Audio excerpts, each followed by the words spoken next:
ವಿದ್ಯಾರ್ಥಿಗಳೇ,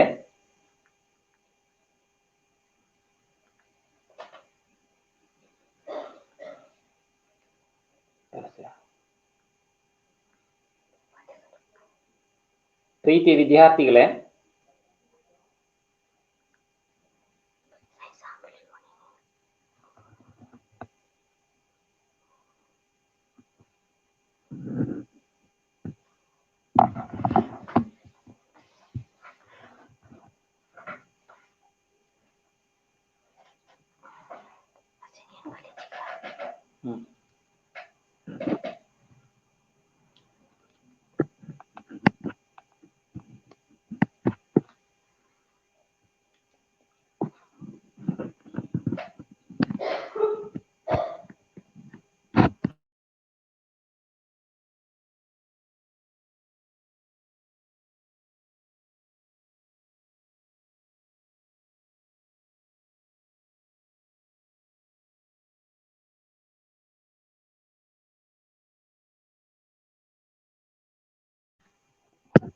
ನನ್ನ ಮಾತುಗಳು ಕೇಳ್ತಾ ಇದೆಯಾ?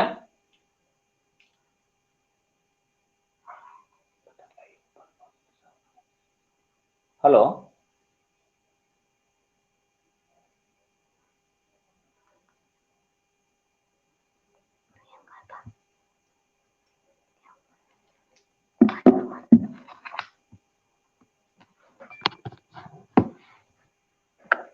ನನ್ನ ಮಾತುಗಳು ಕೇಳ್ತಾ ಇದೆಯಾ? ಹಾ, ಕೇಳ್ತಾ ಇದೆಯಾ? ಹಲೋ,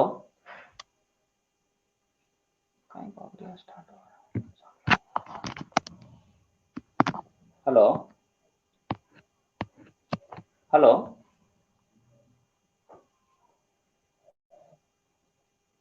ಹಲೋ,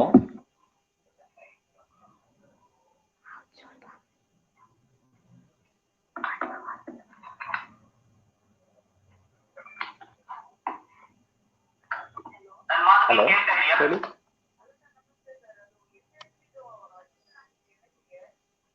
ಅಮ್ಮ, ನಾನು ಕ್ಲಾಸಲ್ಲಿ ಇದ್ದೀನಿ, 1 ಗಂಟೆಗೆ ಮಾಡಿ.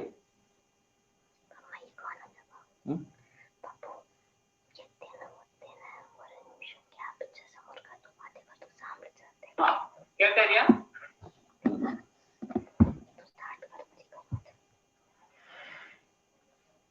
ಕರ್ನಾಟಕ ರಾಜ್ಯ ಮುಕ್ತ ವಿಶ್ವವಿದ್ಯಾನಿಲಯದಲ್ಲಿ ಪ್ರವೇಶಾತಿಯನ್ನ ಪಡೆದಿರ್ತಕ್ಕಂತಹ ಕರ್ನಾಟಕದ ಆದ್ಯಂತ ನನ್ನ ವಿದ್ಯಾರ್ಥಿ ಮಿತ್ರರು ಕೌಶಲ್ಯ ತರಬೇತಿ ಈ ತರಗತಿಗೆ ಹಾಜರಾಗಿರ್ತಕ್ಕಂತಹ ತಮ್ಮೆಲ್ಲರನ್ನೂ ಕೂಡ ಹೃದಯಪೂರ್ವಕವಾಗಿ ಕರ್ನಾಟಕ ರಾಜ್ಯ ಮುಕ್ತ ವಿಶ್ವವಿದ್ಯಾನಿಲಯ ತಮ್ಮನ್ನ ಸ್ವಾಗತಿಸುತ್ತದೆ. ಕರ್ನಾಟಕ ರಾಜ್ಯ ಮುಕ್ತ ವಿಶ್ವವಿದ್ಯಾನಿಲಯ ಅಂತಂದ್ರೆ ತಮಗೆ ಚೆನ್ನಾಗಿ ಗೊತ್ತು. ಯಾಕಂತಂದ್ರೆ ಯಾವುದೇ ರೀತಿಯ ತಾರತಮ್ಯವಿಲ್ಲದೆ, ಯಾವುದೇ ರೀತಿಯ ಭಿನ್ನ ಭೇದವಿಲ್ಲದೆ, ಯಾವುದೇ ರೀತಿಯ ವಿದ್ಯಾವಂತ ಅವಿದ್ಯಾವಂತ ಅಂತಕ್ಕಂತಹ ಪರಿಕಲ್ಪನೆ ಇಲ್ಲದೆ, ಮೇಲ್ವರ್ಗ ಕೆಳವರ್ಗ ಅಂತಕ್ಕಂತಹ ಯಾವುದು ಭಿನ್ನವಿಲ್ಲದೆ ಎಲ್ಲರಿಗೂ ಸಮಾನವಾದಂತಹ ಜಾತ್ಯತೀತವಾದಂತಹ ಶಿಕ್ಷಣವನ್ನ ಕೊಡ್ತಕ್ಕಂತಹ ಕರ್ನಾಟಕದ ಏಕೈಕ ಶಿಕ್ಷಣ ಸಂಸ್ಥೆ ಅಂತಂದ್ರೆ ಕರ್ನಾಟಕ ರಾಜ್ಯ ಮುಕ್ತ ವಿಶ್ವವಿದ್ಯಾನಿಲಯ. ಈ ವಿಶ್ವವಿದ್ಯಾನಿಲಯದಲ್ಲಿ ತಾವೆಲ್ಲರೂ ಕೂಡ ಉನ್ನತ ಶಿಕ್ಷಣವನ್ನ ಪಡಿತಾ ಇರ್ತಕ್ಕಂಥದ್ದು ನಮ್ಮೆಲ್ಲರ ಸೌಭಾಗ್ಯ ಅಂತಾನೆ ನಾವು ಭಾವಿಸ್ಬೇಕು. ಪ್ರೀತಿಯ ವಿದ್ಯಾರ್ಥಿಗಳೇ, ನಿಮ್ಮ ಜೊತೆಗೆ ಈ ಒಂದು ತರಗತಿಯಲ್ಲಿ ಆಡಳಿತ ಕನ್ನಡದ ಒಂದು ಕೌಶಲ್ಯ ತರಬೇತಿ, ಆಡಳಿತ ಕನ್ನಡವನ್ನ ನಾವು ಹೇಗೆ ರೂಢಿಸ್ಕೊಂಡ್ರೆ, ಆಡಳಿತ ಭಾಷೆಯನ್ನ ನಾವು ಎಷ್ಟು ಮಟ್ಟಿಗೆ ಕರಗತ ಮಾಡಿಕೊಂಡ್ರೆ ನಮ್ಮ ವ್ಯಕ್ತಿಗತವಾಗಿ ನಾವು ಬೆಳೆಯುವುದಕ್ಕೆ ಸಾಧ್ಯ, ಹಾಗೇನೆ ಒಂದು ಸಮಾಜದ ಪ್ರಗತಿನೂ ಕೂಡ ಒಂದು ಭಾಷೆಯಲ್ಲಿ ಅಡಗಿರ್ತಕ್ಕಂಥದ್ದನ್ನ ನಾವು ಕಾಣ್ತೀವಿ. ಅಂದ್ರೆ ನಾನು ಈ ಪ್ರವೇಶಕ್ಕೆ ಮುನ್ನ ಒಂದ್ ಸ್ವಲ್ಪ ಕನ್ನಡದ ಬಗ್ಗೆ ಒಂದು ಚಿಕ್ಕ ಒಂದು ಪೀಠಿಕೆ ನಮ್ಗೆ ಕೊಟ್ರೆ ಬಹಳ ಸ್ಪಷ್ಟವಾಗಿ ಅರ್ಥ ಆಗತ್ತೆ ಅಂತ ಅನ್ಕೊಂಡಿದ್ದೀನಿ. ನೋಡಿ ವಿದ್ಯಾರ್ಥಿಗಳೇ, ವಿಶ್ವದ ಒಂದು ಜೀವಕೋಟಿಯನ್ನ ಎರಡು ಭಾಗವಾಗಿ ನಾವು ವಿಭಾಗ ಮಾಡುವುದುಂಟು.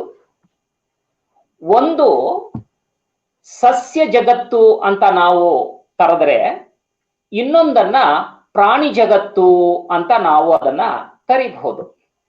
ಅಂದ್ರೆ ಈ ಎರಡು ಮಹಾ ದೊಡ್ಡ ಜಗತ್ತಿನಲ್ಲಿ ಈ ಲೋಕ ಸೃಷ್ಟಿ ಆಗಿರ್ತಕ್ಕಂಥದ್ದು ನಮ್ಗೆಲ್ರಿಗೂ ಕೂಡ ಗೊತ್ತಿರತಕ್ಕಂಥ ವಿಚಾರ. ಆದರೆ ಮಾನವನನ್ನ ಈ ಎರಡೂ ಜಗತ್ತಿನಲ್ಲಿ ಪ್ರಾಣಿ ಜಗತ್ತಿನೊಡನೆ ಮಾನವನನ್ನ ಸೇರಿಸಿರ್ತಕ್ಕಂಥದ್ದನ್ನ ನಾವು ಕಾಣ್ತೀವಿ. ಆದರೆ ಮಾನವ ಪ್ರಾಣಿಗಳಿಗಿಂತ ವಿಶಿಷ್ಟನಾದವನು ಅಲ್ವಾ? ಮಾನವ ಪ್ರಾಣಿಗಳಿಗಿಂತ ವಿಶಿಷ್ಟ. ಏನು ಅಂತಹ ವಿಶಿಷ್ಟ ಮಾನವನಿಗೆ ಅಂತ ಹೇಳಿದ್ರೆ, ಅಂದ್ರೆ ಪ್ರಾಣಿಗಳಿಗೆ ಇರದ ಮಾತು ಈತನಿಗೆ ಗೊತ್ತು. ನಿರರ್ಗಳವಾಗಿ ಮಾತನಾಡಬಲ್ಲ. ಮಾತನಾಡ್ತಾ ಹೋದ್ರೆ ಅವನ್ ಮಾತನ್ನ ಕೇಳಬೇಕು ಅನಿಸ್ತಾ ಇರತ್ತೆ. ಅಂತಹ ಮಾತು ಬಲ್ಲವನು ಈ ಮಾನವ. ಅಂದ್ರೆ ಕತ್ತಲ ಜಗತ್ತಿನಿಂದ ನಮಗೆ ಒಂದು ಬೆಳಕಿನತ್ತ ಕೊಂಡೊಯ್ತಕ್ಕಂಥದ್ದು ಕೂಡ ಈ ಒಂದು ಭಾಷೆಯ ಜ್ಞಾನ ಪರಂಪರೆನೆ. ಒಂದು ಸಮಾಜದ ಮಾನವರು ಆಡುವ ಮಾತನ್ನೇ ಒಂದು ಭಾಷೆ ಅಂತ ನಾವು ಕರಿಬಹುದು. ನಾನ್ ಮಾತಾಡ್ತಾ ಇರ್ತಕ್ಕಂಥ ಭಾಷೆ ನಿಮಗ್ ಕೇಳುತ್ತೆ, ನೀವು ಮಾತಾಡ್ತಕ್ಕಂಥ ಭಾಷೆ ನನಗ್ ಕೇಳುತ್ತೆ. ಅದು ಒಂದು ಆಡಳಿತ ಭಾಷೆಯ ಸಂವಹನ ಕ್ರಿಯೆ. ಅಂದ್ರೆ ನಾನ್ ಮಾತಾಡ್ತಕ್ಕಂಥ ವಿಚಾರಗಳು ತಮಗೆ ಸ್ಪಷ್ಟವಾದ್ರೆ ಆಗ ಅದರಿಂದ ಬೆಳಕಾಗತ್ತೆ ನಿಮ್ ಬದುಕಿನಲ್ಲಿ ಅಂತಕ್ಕಂಥದ್ದು. ಅಥವಾ ಆಡಳಿತವಾದಂತಹ ವಿಚಾರಗಳು ಹೊಸ ರೂಪರೇಖೆಗೆ ನಾವು ಮಾರ್ಪಡೆಗೆ ಒಳಗಾಗ್ಬೋದು. ಆದ್ದರಿಂದಲೇ ಅಂದ್ರೆ ಅಂದ್ರೆ ಮಾನವ ಆಡುವಂತಹ ಭಾಷೆ, ಆಡುವುದನ್ನೇ ನಾವು ಭಾಷೆ ಅಂತ ಕರಿತೀವಿ. ಅಂದ್ರೆ ಒಂದು ನಿರ್ದಿಷ್ಟ ಸಮಾಜದ ಮಾನವರೆಲ್ಲರಿಗೂ ಒಂದೊಂದು ನಿರ್ದಿಷ್ಟ ಅರ್ಥವನ್ನು ಕೊಡುವ ಶಬ್ದಗಳ ಒಂದು ವ್ಯವಸ್ಥಿತ ಗುಂಪು ನಾವು ಭಾಷೆ ಅಂತ ಕರಿತೀವಿ. ಅಂದ್ರೆ ಸಮಾಜದ ಕಿರಿಯರು ಹಿರಿಯರನ್ನು ಅನುಸರಿಸುವ ಮೂಲಕ ಭಾಷೆಯನ್ನು ಕಲಿಯುತ್ತಾರೆ. ಅಂದ್ರೆ ನಮ್ಮ ತಾತ ಮುತ್ತಾತರಿಂದ ನಾವು ಆ ಭಾಷೆಯನ್ನ ಕಲಿತಾ ಬರ್ತಿದ್ವಿ. ಅಂದ್ರೆ ಅದರಲ್ಲಿ ಒಂದು ರೀತಿಯ ಭಾಷಾ ಪ್ರೌಢಿಮೆ, ಭಾಷಾ ಪದಪುಂಜಗಳ ನಮಗೆ ಕರಗತ ಆಗ್ತಕ್ಕಂಥದ್ದು, ಅವೆಲ್ಲವೂ ಕೂಡ ನಮಗೆ ಗೊತ್ತಿಲ್ಲದ ಹಾಗೆ, ಅರಿಯದ ಹಾಗೆ ನಮ್ಮನ್ನ ನಾವು ಒಂದು ರೀತಿಯಲ್ಲಿ ರಕ್ತದ ಧಮನಿಗಳಲ್ಲಿ ಅದು ತನ್ನ ಭಾಷೆ ಅಂತಕ್ಕಂತಹ ಮಾತೃ ಭಾಷೆ ಅಂತಕ್ಕಂತಹ, ಅಂದ್ರೆ ತಾಯಿಯ ಹಾಲಿನ ಮುಖೇನವೇ ನಮ್ಮ ಭಾಷೆ, ಆಡಳಿತ ಭಾಷೆ, ನಮ್ಮ ಕನ್ನಡ ಭಾಷೆ ನಮ್ಮಲ್ಲಿ ರಕ್ತಗತವಾಗಿ ಹರಿಯುತ್ತಾ ಇರುತ್ತೆ. ಆ ರಕ್ತಗತವಾಗಿ ಹರಿಯುವಂತದ್ದೇ ನಮ್ಗೆ ಆ ಮಾತೃ ಭಾಷೆಯ ಶಕ್ತಿ ಅಂತಕ್ಕಂಥದ್ದು. ಅಂದ್ರೆ ಇಲ್ಲಿ ಒಂದು ಕುಟುಂಬದಲ್ಲಿ ಅನೇಕ ತಲೆಮಾರುಗಳಿಂದ ಒಂದು ಭಾಷೆ ಬಳಕೆಯಲ್ಲಿ ಇರ್ತವೆ. ಅಂದ್ರೆ ಇದ್ರೂ ಕೂಡ ಆ ಭಾಷೆ ಆ ಕುಟುಂಬಕ್ಕೆ ಮಾತ್ರ ಸೀಮಿತ ಅಲ್ಲ ಅಲ್ವಾ? ನಾವು ಕನ್ನಡ ಭಾಷೆ ನಮ್ಮ ಮನೆಯಲ್ಲಿ ನಾವು ಮಾತಾಡ್ತಿದೀವಿ ಅಂತಂದ್ರೆ ಅದು ನನಗೆ ಸೀಮಿತ ಅಲ್ಲ, ಅದು ಸಮಾಜದ ಭಾಷೆ. ಅದು ಅಂದ್ರೆ ಭಾಷೆ ಬಳಕೆಯಲ್ಲಿದ್ದರೂ ಅದು ಸಮಾಜಕ್ಕೆ ಸಂಬಂಧಪಟ್ಟ, ಒಂದು ಕುಟುಂಬಕ್ಕೆ ಇದ್ರೂ ಅದು ಸಮಾಜದ ಭಾಷೆ. ಅಂದ್ರೆ ಇಡೀ ಸಮಾಜದ ಸಂಪತ್ತು ಆ ಭಾಷೆ ಅಂತಕ್ಕಂಥದ್ದು. ತಾನು ತಿಳಿಸಬೇಕಾಗಿರುವುದನ್ನ ಮತ್ತೊಬ್ಬ ಮಾನವನಿಗೆ ಮಾತಿನ ಮೂಲಕ ತಿಳಿಸುವುದೇ ಭಾಷೆಯ ಪ್ರಯೋಜನ. ಭಾಷೆ ಏನ್ ನಮಗೆ ಬಹಳ ಮುಖ್ಯ ಪ್ರಯೋಜನ ಆಗಿರ್ತಕ್ಕಂತಂದ್ರೆ, ನನ್ನ ಭಾವನೆಗಳನ್ನ, ನನ್ನ ನೋವನ್ನ, ನನ್ನ ತೊಳಲಾಟವನ್ನ, ನನ್ನ ಒಂದು ಹೊಸ ಅನುಭವಗಳನ್ನ ನಿಮಗೆ ನಾನು ನಿವೇದಿಸಬೇಕಾದ್ರೆ ಅದು ಮಾತಿನ ಮುಖೇನವೇ ನಾನು ಅದನ್ನ ನಿವೇದಿಸಬೇಕು. ಹಾಗೆ ಮಾತಿನ ಮುಖೇನವೇ ನಾನು ಏನ್ ನಿವೇದಿಸ್ತೀನೋ ಆ ನಿವೇದಿಸುವಂಥದ್ದೇ ಭಾಷೆ. ಅದು ಭಾಷೆಯ ಪ್ರಯೋಜನ. ಆಯ್ತಾ? ಅದರಿಂದ ಇದು ಈ ರೀತಿಯಲ್ಲಿ ಇಬ್ಬರ ನಡುವೆ ಕೊಡುಕೊಳ್ಳುವಿಕೆ ಅಂತಕ್ಕಂಥದ್ದು ಏನು ಬಹಳ ಅರ್ಥಗರ್ಭಿತವಾಗಿ, ಸಾಂಗೋಪವಾಗಿ, ಬಹಳ ಸ್ಪಷ್ಟವಾಗಿ ಎಲ್ಲರಿಗೆ ಮನದಟ್ಟ ಆಗುವ ಹಾಗೆ, ಮನಮುಟ್ಟುವ ಹಾಗೆ ಯಾವ ಭಾಷೆಯನ್ನ ಮಾತನಾಡಿ ನಾವು ಒಂದು ಹೊಸದನ್ನ ಅಂದ್ರೆ ಹೊಸ ಸಮಾಜವನ್ನ ಕಟ್ಟುತ್ತಿದ್ದೀವೋ ಅದು ಮುಖ್ಯವಾದಂಥದ್ದು ಭಾಷೆ. ಅದು ಭಾಷೆಯ ಒಂದು ಶಕ್ತಿ, ಭಾಷೆಗೂ ಇರುವಂತಹ ಒಂದು ವಿಶೇಷವಾದಂತಹ ಒಂದು ಶಕ್ತಿ. ಅಂದ್ರೆ ಭಾಷೆ ಏನು, ಇನ್ನು ಇದಿಷ್ಟೇನಾ ಭಾಷೆಗೆ ಸಂಬಂಧಪಟ್ಟಿದ್ದು ಅಂತಂದ್ರೆ, ಭಾಷೆ ಮಾನವನ ಬುದ್ಧಿಶಕ್ತಿಯನ್ನ ಹೆಚ್ಚಿಸುತ್ತೆ. ನೀವು ಒಂದು ಭಾಷೆಯನ್ನ ಬಹಳ ಚೆನ್ನಾಗಿ ಕರಗತ ಮಾಡ್ಕೊಂಡ್ರೆ ಇನ್ನು 2-3 ಭಾಷೆಗಳನ್ನ ಕರಗತ ಮಾಡ್ಕೊಳ್ಳಕ್ಕೆ ಬಹಳ ಸುಲಭವಾದಂತಹ ದಾರಿ. ಒಂದು ದಾರಿಯಲ್ಲಿ ನಾವು ಕ್ರಮಿಸ್ಬಿಟ್ರೆ, ಬಹಳ ಸ್ಪಷ್ಟವಾದಂತಹ ದಾರಿಯಲ್ಲಿ ನಾವು ಕ್ರಮಿಸ್ಬಿಟ್ರೆ ಇನ್ನೊಂದು ದಾರಿ ನಮಗೆ ತಾನೇ ಅದು ತೆರಕೊಳ್ಳುತ್ತೆ ಅಂತಕ್ಕಂಥದ್ದು. ಅಂದ್ರೆ ಭಾಷೆ ಬಹಳ ಮುಖ್ಯವಾದದ್ದು. ನನ್ನ ಕನ್ನಡದ ಆತ್ಮೀಯ ವಿದ್ಯಾರ್ಥಿಗಳಿಗೆ, ನನ್ನ ಕನ್ನಡದ ಕಣ್ಮಣಿಗಳಿಗೆ ನಾನು ನಿವೇದಿಸುವಂತಹ ಬಹಳ ಮುಖ್ಯವಾದಂತಹ ವಿಚಾರಗಳೇನಪ್ಪಾ ಅಂತಂದ್ರೆ, ಕನ್ನಡ ಭಾಷೆಯನ್ನ, ಕನ್ನಡ ಸಾಹಿತ್ಯವನ್ನ, ಕನ್ನಡದ ವಿಶೇಷವಾದಂತಹ ಕೃತಿಗಳನ್ನ ನೀವು ಓದಿ ಮನದಟ್ಟು ಮಾಡಿಕೊಂಡು ಹೊಸ ಜಗತ್ತಿಗೆ ಹೊಸ ವ್ಯಕ್ತಿಗಳಾಗಿ ರೂಪುಗೊಳ್ಳುವಂತಹ ಶಕ್ತಿ ಸಾಮರ್ಥ್ಯವನ್ನ ಪಡಿತಕ್ಕಂತಹ ಎಲ್ಲ ರೀತಿಯ ಆ ಶಕ್ತಿ ನಮ್ಮ ಭಾಷೆಗಿದೆ. ಆ ಬುದ್ಧಿಶಕ್ತಿಯನ್ನ ಹೆಚ್ಚಿಸುವಂಥದ್ದು ನಮ್ಮ ಕನ್ನಡ ಭಾಷೆ. ಇದರ ಜೊತೆಗೆ ಸಾಹಿತ್ಯವಾಗಿ ಈ ಭಾಷೆ ಮಾರ್ಪಟ್ಟಾಗ ನಮ್ಗೆ ಒಂದು ಆತ್ಮಾನಂದವನ್ನು ಉಂಟು ಮಾಡುತ್ತದೆ, ಒಂದು ಆನಂದವಾಗುತ್ತೆ ನಮ್ಗೆ. ಒಂದು ಭಾಷೆಯಲ್ಲಿ ತನ್ನದೇ ಆದಂತಹ ಒಂದು ಆತ್ಮಾನಂದ ಆ ಭಾಷೆಯಿಂದ ನಮಗೆ ಸಿಗುವಂಥದ್ದು ಅಂತಕ್ಕಂಥದ್ದನ್ನ ನಾವು ನೋಡೋದಕ್ಕೆ ಸಾಧ್ಯ ಆಗುತ್ತೆ. ಅಂದ್ರೆ ನಮ್ಗೆ ಏನು ಈಗ ನಾವು ಭಾಷೆಯ ಬಗ್ಗೆ ನಾವು ನೋಡ್ಕೊಂಡು ಬಂದಿದ್ದೀವಿ, ಇಷ್ಟು ಅಂಶಗಳು ಭಾಷೆ. ಅದಕ್ಕಾಗಿ ನಾವು ಭಾಷೆಯನ್ನ, ಆಡಳಿತ ಕನ್ನಡ ಭಾಷೆಯನ್ನ ನಾವು ತುಂಬಾ ಚೆನ್ನಾಗಿ ಕರಗತ ಮಾಡ್ಕೋಬೇಕು. ನಾಳೆ ದಿನ ನೀವೇನಾದ್ರೂ ಸರ್ಕಾರಿ ನೌಕರಾಗಿ ಹೋಗ್ತೀರಿ ಅಂದ್ರೆ, ಇಂತಹ ನಮ್ಮ ಕರ್ನಾಟಕ ರಾಜ್ಯ ಮುಕ್ತ ವಿಶ್ವವಿದ್ಯಾನಿಲಯದಲ್ಲಿ ವಿದ್ಯಾಭ್ಯಾಸ ಪಡಿತಕ್ಕಂತಹ ಸಾಮಾನ್ಯವಾಗಿ ಎಲ್ಲರೂ ಕೂಡ ಕಷ್ಟದಲ್ಲಿ ಬಹಳ ನೊಂದು, ಅಂದ್ರೆ ತಾನು ವಿದ್ಯಾಭ್ಯಾಸವನ್ನ ಪಡೆಯಬೇಕಂತಹ ಆ ಒಂದು ಹಪಹಪಿತನದಿಂದ ವಿದ್ಯಾರ್ಥಿಗಳು ಎಲ್ಲರೂ ಕೂಡ ನಮ್ಮಲ್ಲಿ ಪ್ರವೇಶಾತಿಯನ್ನು ಪಡೆದಿರ್ತಕ್ಕಂಥವ್ರು. ಏನಾದ್ರೂ ಒಂದು ನನ್ನ ಬದುಕಿಗೆ, ನನ್ನ ಜೀವನಕ್ಕೆ, ನನ್ನ ಒಂದು ರೂಪಿಸಿಕೊಳ್ಳುವುದಕ್ಕೆ ನಾನು ಶ್ರಮ ವಹಿಸಿ ಬಹಳ ಕಷ್ಟಪಟ್ಟು ಅಧ್ಯಯನವನ್ನ ಮಾಡಬೇಕು ಅಂತಕ್ಕಂಥವರೇ ನಮ್ಮಲ್ಲಿ ಅಧ್ಯಯನಕ್ಕೆ ಬರ್ತಕ್ಕಂತಹ ವಿದ್ಯಾರ್ಥಿಗಳು. ಆದ್ದರಿಂದ ನಾನ್ ನಿಮಗೆ ಒಂದು ಕಿವಿ ಮಾತು ಹೇಳ್ತಕ್ಕಂಥದ್ದು ಏನಪ್ಪಾ ಅಂತಂದ್ರೆ, ಇಂತಹ ಒಂದು ಆಸಕ್ತಿಯನ್ನ, ಶ್ರದ್ಧೆಯನ್ನ ಇಟ್ಕೊಂಡಿರ್ತಕ್ಕಂತಹ ತಾವೆಲ್ಲರೂ ಕೂಡ ಒಂದು ನಮ್ಮ ಕನ್ನಡ ಭಾಷೆಯ ಬಗ್ಗೆ ಆಳವಾದಂತಹ ಪರಿಜ್ಞಾನವನ್ನ, ಬಹಳ ಸ್ಪಷ್ಟವಾದಂತಹ ಜ್ಞಾನವನ್ನ ನೀವು ಕರಗತ ಮಾಡ್ಕೊಂಡ್ರೆ ನಿಮ್ಗೆ ಯಾವುದೇ ರೀತಿಯ ಸ್ಪರ್ಧಾತ್ಮಕ ಪರೀಕ್ಷೆಗಳನ್ನ ಎದುರಿಸುವುದಕ್ಕೆ ಬಹಳ ಸುಲಭ ಅಂತ ಅನ್ಸುತ್ತೆ. ಅದಕ್ಕೆ ಬರವಣಿಗೆಯನ್ನ ರೂಪಿಸ್ಕೋಬೇಕು. ನನ್ನ ವಿದ್ಯಾರ್ಥಿಗಳನ್ನ ನಿಮ್ಮಲ್ಲಿ ಬಹಳ ಮುಖ್ಯವಾಗಿ ಹೇಳ್ಕೊಳ್ತಕ್ಕಂಥ ಏನಪ್ಪಾ ಅಂದ್ರೆ, ಬರವಣಿಗೆಯನ್ನ ನೀವು ರೂಪಿಸ್ಕೋಬೇಕು. ಬರೆದು ಅದು ಅಭ್ಯಾಸವನ್ನ ಮಾಡ್ಕೋಬೇಕು. ಹಾಗೆ ಅದು ಸಾಹಿತ್ಯ ನಿಮ್ಗೆ ರೂಪುಗೊಳ್ಳುತ್ತೆ. ಆದ್ರೆ ನಿಮ್ಮ ಭಾವನೆಗಳು ಏನಿದೆಯಲ್ಲ, ನಿಮ್ಮ ಯೋಚನೆಗಳು ಏನಿದೆಯಲ್ಲ, ಆ ಯೋಚನೆಗಳು ನಿಮ್ಮ ಮನದಲ್ಲಿರ್ತಕ್ಕಂತಹ, ಮಸ್ತಕದಲ್ಲಿರ್ತಕ್ಕಂತಹ ಭಾವನೆಗಳನ್ನ ಬರವಣಿಗೆ ರೂಪದಲ್ಲಿ ನೀವು ಏನ್ ಕೊಡ್ತೀರೋ ಅದು ನಮ್ಮ ಭಾಷೆ. ಮಾತಿನ ಮುಖೇನವೇ ಅದನ್ನ ನಾವು ವ್ಯಕ್ತಪಡಿಸ್ತಕ್ಕಂಥದ್ದು.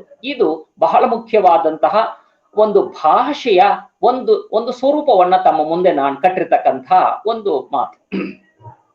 ಈಗ ನೋಡಿ, ಒಂದೊಂದು ರಾಜ್ಯಕ್ಕೂ ತನ್ನದೇ ಆದಂತಹ ವಿಶೇಷವಾದಂತಹ ಸಂಸ್ಕೃತಿ ಇದೆ, ಸಂಪ್ರದಾಯಗಳು ಇದೆ, ನಡೆ ನುಡಿ ಇದೆ, ಭಾಷಾ ಮಧುರತೆ ಅಂತಕ್ಕಂಥದ್ದು ಒಂದೊಂದು ರಾಜ್ಯದಲ್ಲೂ ಕೂಡ ವೈವಿಧ್ಯವಾದಂತಹ, ವೈಶಿಷ್ಟ್ಯಪೂರ್ಣವಾದಂತಹ ಸಂಸ್ಕೃತಿಗಳನ್ನ ಒಳಗೊಂಡಿರ್ತಕ್ಕಂತಹ ನಾಡು ಈ ಭವ್ಯ ಭಾರತ ನಮ್ದು.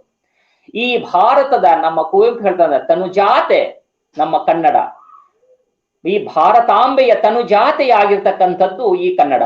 ಅಂದ್ರೆ ಈ ಕನ್ನಡ, ಕರ್ನಾಟಕದಲ್ಲಿ ಕನ್ನಡ ಆಡಳಿತ ಭಾಷೆಯಾಗಿರುವಂತೆಯೇ ತಮಿಳುನಾಡಿನಲ್ಲಿ ತಮಿಳು ಭಾಷೆ ಆಡಳಿತ ಭಾಷೆ, ಕೇರಳದಲ್ಲಿ ಮಲಯಾಳಂ ಆಡಳಿತ ಭಾಷೆ, ಆಂಧ್ರದಲ್ಲಿ ತೆಲುಗು ಮಾತೃಭಾಷೆ ಅಂದ್ರೆ ಆಡಳಿತ ಭಾಷೆ, ಮಹಾರಾಷ್ಟ್ರದಲ್ಲಿ ಮರಾಠಿ ಆಡಳಿತ ಭಾಷೆ.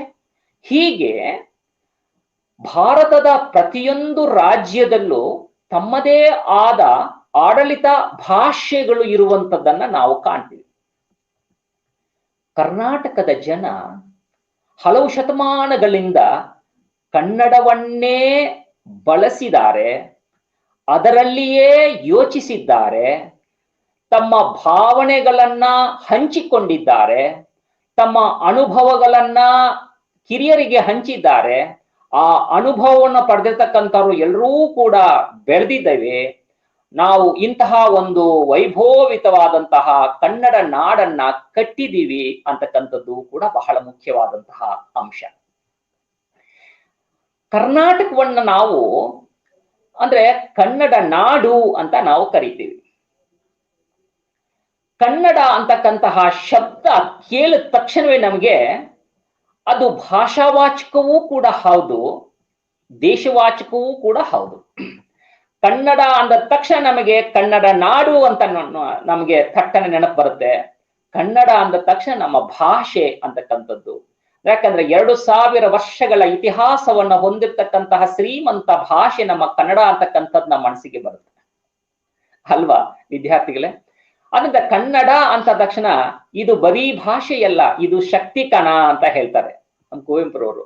ಅಂದ್ರೆ ಕನ್ನಡ ಇದೊಂದು ಆ ಕನ್ನಡದಲ್ಲೇ ಒಂದು ಶಕ್ತಿ ಅಂತಕ್ಕಂಥದ್ದು ತುಂಬಿದೆ ಅಂತಕ್ಕಂಥದ್ದನ್ನ ನಾವು ಕಾಣ್ತೀವಿ. ಹೀಗೆ ಕನ್ನಡ ತನ್ನದೇ ಆದಂತಹ ಒಂದು ವಿಶೇಷತೆಯನ್ನ ಪಡ್ಕೊಂಡಿದ್ದೀವಿ. ಯಾಕಂದ್ರೆ ಪರಂಪರಾಗತವಾಗಿ ನಾವು ಕನ್ನಡವನ್ನ ಮಾತನಾಡಿಕೊಂಡು ಬಂದಿದ್ದೀವಿ, ಅದರಲ್ಲೇ ನಮ್ಮ ವಿಚಾರಗಳನ್ನ ಹಂಚಿಕೊಂಡಿದ್ದೀವಿ. ಈಗಲೂ ಕೂಡ ಆ ಭಾಷೆಯಲ್ಲೇ ನಾವು ಬದುಕ್ತಾ ಇದ್ದೀವಿ ಅಂತಕ್ಕಂಥದ್ದನ್ನ ನಾವು ಮರಿಕೂಡ್ದು. ಅಂದ್ರೆ ಇಲ್ಲಿ ಒಂದು ಮಾತು ಬಹಳ, ಈಗ ಕೆಲವು ವಿದ್ವಾಂಸರಿಗೆ ಸಂಬಂಧಪಟ್ಟ ನಾವು ಈಗ ಕೆಲವು ಜನ ಕುರಿತು ಚರ್ಚೆ ಮಾಡೋಣ. ಡೇವಿಡ್ ಕ್ರಿಸ್ಟಲ್ ಅಂತಕ್ಕಂಥ ಒಬ್ಬ ವಿದ್ವಾಂಸ, ಪಾಶ್ಚಾತ್ಯ ವಿದ್ವಾಂಸ. ಅವರು ಭಾಷೆ ಬಗ್ಗೆ ಒಂದು ಬಹಳ ಮುಖ್ಯವಾದಂತಹ ಮಾತನ್ನ ಆಡಿರ್ತಕ್ಕಂಥದ್ದು ನಾವು ಕೇಳ್ಬೇಕು. ಭಾಷೆ ಅಂತ ಅಂದ್ರೆ ತನ್ನ ಬಾಯಿಂದ ಹೊರಡಿಸಿದ ಶಬ್ದವಾಗಿರಬಹುದು ಅಲ್ವಾ? ನಾನೀಗ ಮಾತಾಡ್ತಿದ್ನಲ್ಲ, ಬಾಯಿಂದ ಹೊರಡಿಸುವಂತಹ ಶಬ್ದಗಳು ಆಗಿರಬಹುದು, ಅಥವಾ ಶಬ್ದವನ್ನು ಸಂಕೇತಿಸಿ ಬರಹದ ರೂಪದಲ್ಲಿ ಮಾಡಿದ ಗುರುತಾಗಿರಬಹುದು. ನಾನು ಏನ್ ಬರಹದ ಮುಖಾಂತರ ಗುರುತು ಮಾಡ್ತೀನಲ್ಲ, ಆ ಗುರುತಾಗಿರಬಹುದು. ಆದರೆ ಶಬ್ದ ಅಥವಾ ಗುರುತು ಏನು, ಶಬ್ದ ಅಥವಾ ಏನು ಒಂದು ನಾವು ಭಾಷೆ ಮಗ ಆಡ್ತಕ್ಕಂತಹ ಗುರುತು ಅಡ್ಡಾದಿಡ್ಡಿಯಲ್ಲ, ಅದು ಬೇರೆ ಬೇರೆ ಅಂತಕ್ಕಂಥದ್ದು ನಮಗೆ ಕಾಣಲ್ಲ ಅಂತಕ್ಕಂಥದ್ದನ್ನ ಹೇಳ್ತಾರೆ. ಇದು ವ್ಯವಸ್ಥಿತವಾದದ್ದು. ಭಾಷೆ ಮತ್ತು ಸಂಕೇತ ಇದು ಒಂದು ರೀತಿಯ ವ್ಯವಸ್ಥಿತವಾದದ್ದು. ಇಂತಹ ಶಬ್ದಕ್ಕೆ ಅಥವಾ ಗುರುತಿಗೆ ಅರ್ಥವೆಂಬುದನ್ನು ರೂಢಿಯಲ್ಲಿರುವ ಒಂದು ಸಮುದಾಯ ಸ್ವೀಕರಿಸುತ್ತದೆ. ನಮ್ಮ ಕನ್ನಡ ಸಮುದಾಯ ಈ ಸಂಕೇತಗಳನ್ನ, ಶಬ್ದಗಳನ್ನ, ಒಂದು ಅರ್ಥವನ್ನ ನಾವು ಅದನ್ನ ಅರ್ಥ ಮಾಡ್ಕೋತೀವಿ. ಯಾವುದೇ ರೀತಿಯ ಗ್ರಾಮ್ಯ ಸೊಗಡಿನ ಭಾಷೆ ಆಗ್ಬೋದು, ಶಿಷ್ಟ ಭಾಷೆ ಆಗ್ಬೋದು, ಹಳಗನ್ನಡ ಆಗ್ಬೋದು, ನಡುಗನ್ನಡ ಆಗ್ಬೋದು, ಹೊಸ ಕನ್ನಡ ಆಗ್ಬೋದು. ಈ ಯಾವ ಭಾಷೆ ಆದರೂ ಕೂಡ ಈ ಕನ್ನಡದ ನಾಡಿನ ಜನರ ಒಂದು ಜನ ಸಮುದಾಯ ಆ ಭಾಷೆಯನ್ನ ಥಟ್ಟನೆ ಗ್ರಹಿಸಿಕೊಳ್ಳುವಂತಹ, ಅರ್ಥ ಮಾಡಿಕೊಳ್ಳುವಂತಹ ಒಂದು ಬಹಳ ವಿಶೇಷವಾದಂತಹ ಒಂದು ಒಂದು ಒಂದು ಸಾಮರ್ಥ್ಯವನ್ನ ನಮಗೆ ಇರ್ತಕ್ಕಂಥದ್ದು ಅಂತದ್ದ ಅದನ್ನ ಇಂಗ್ಲಿಷ್ ವಿದ್ವಾಂಸರು ಅದನ್ನ ಚರ್ಚೆ ಮಾಡಿರ್ತಕ್ಕಂಥದ್ದು. ಅಂದ್ರೆ ಒಂದು ನಾಡಿನ ಭಾಷೆ ಬಹಳ ಮುಖ್ಯವಾಗಿ ಅರ್ಥ ಮಾಡ್ಕೋಬೇಕು. ಒಂದು ನಾಡಿನ ಭಾಷೆ ಅಲ್ಲಿಯ ಜನರ ಭಾವನೆಗಳ, ವಿಚಾರಗಳ, ಅಭಿಪ್ರಾಯಗಳ ಸಂವಹನದ ಸಾಧನ ಅಲ್ವಾ? ಆಳುವ ಸರ್ಕಾರ ತಮ್ಮ ಪ್ರಜಾವರ್ಗಕ್ಕೆ ನೀಡುವ ನಿರ್ದೇಶನಗಳಾಗ್ಬೋದು, ಸಂದೇಶಗಳಾಗ್ಬೋದು, ವಿಧಿ ನಿಷೇಧಗಳಲ್ಲಿ, ಎಲ್ಲಾ ಅಧಿಕೃತ ವ್ಯವಹಾರಗಳಲ್ಲಿ ಬಳಸುವ ಭಾಷೆಯನ್ನ ಆಡಳಿತ ಭಾಷೆ ಎನ್ನಬಹುದು. ಅಂದರೆ ಸರ್ಕಾರದ ಭಾಷೆ ಮತ್ತು ಜನರಾಡುವ ಭಾಷೆ ಒಂದೇ ಆಗಿರಬೇಕು. ಇದು ನಾವು ಆಡಳಿತ ಭಾಷೆ ಅಲ್ವಾ? ಬಹಳ ಸರಳವಾಗಿ ನಾವು ಇದನ್ನ ಅರ್ಥವನ್ನ ಮಾಡ್ಕೋಬೇಕು ಅಲ್ವಾ? ಅಂದ್ರೆ ನಾನ್ ಮಾತಾಡ್ತಕ್ಕಂಥ ಭಾಷೆ ನನ್ನ ಜನರಿಗೆ ಅರ್ಥವಾದ್ರೆ ಅಲ್ಲಿಗೆ ನನ್ನ ಭಾಷೆ ಸಾರ್ಥಕ ಆಯ್ತು ಅಂತ ಅರ್ಥ. ಆಡಳಿತ ಭಾಷೆ ಆಗಿರ್ತಕ್ಕಂಥದ್ದು ಸರ್ಕಾರದ ಭಾಷೆ ಮತ್ತು ಜನರ ಭಾಷೆ ಒಂದೇ ಆಗಿದ್ರೆ ಅದು ಆಡಳಿತ ಭಾಷೆ.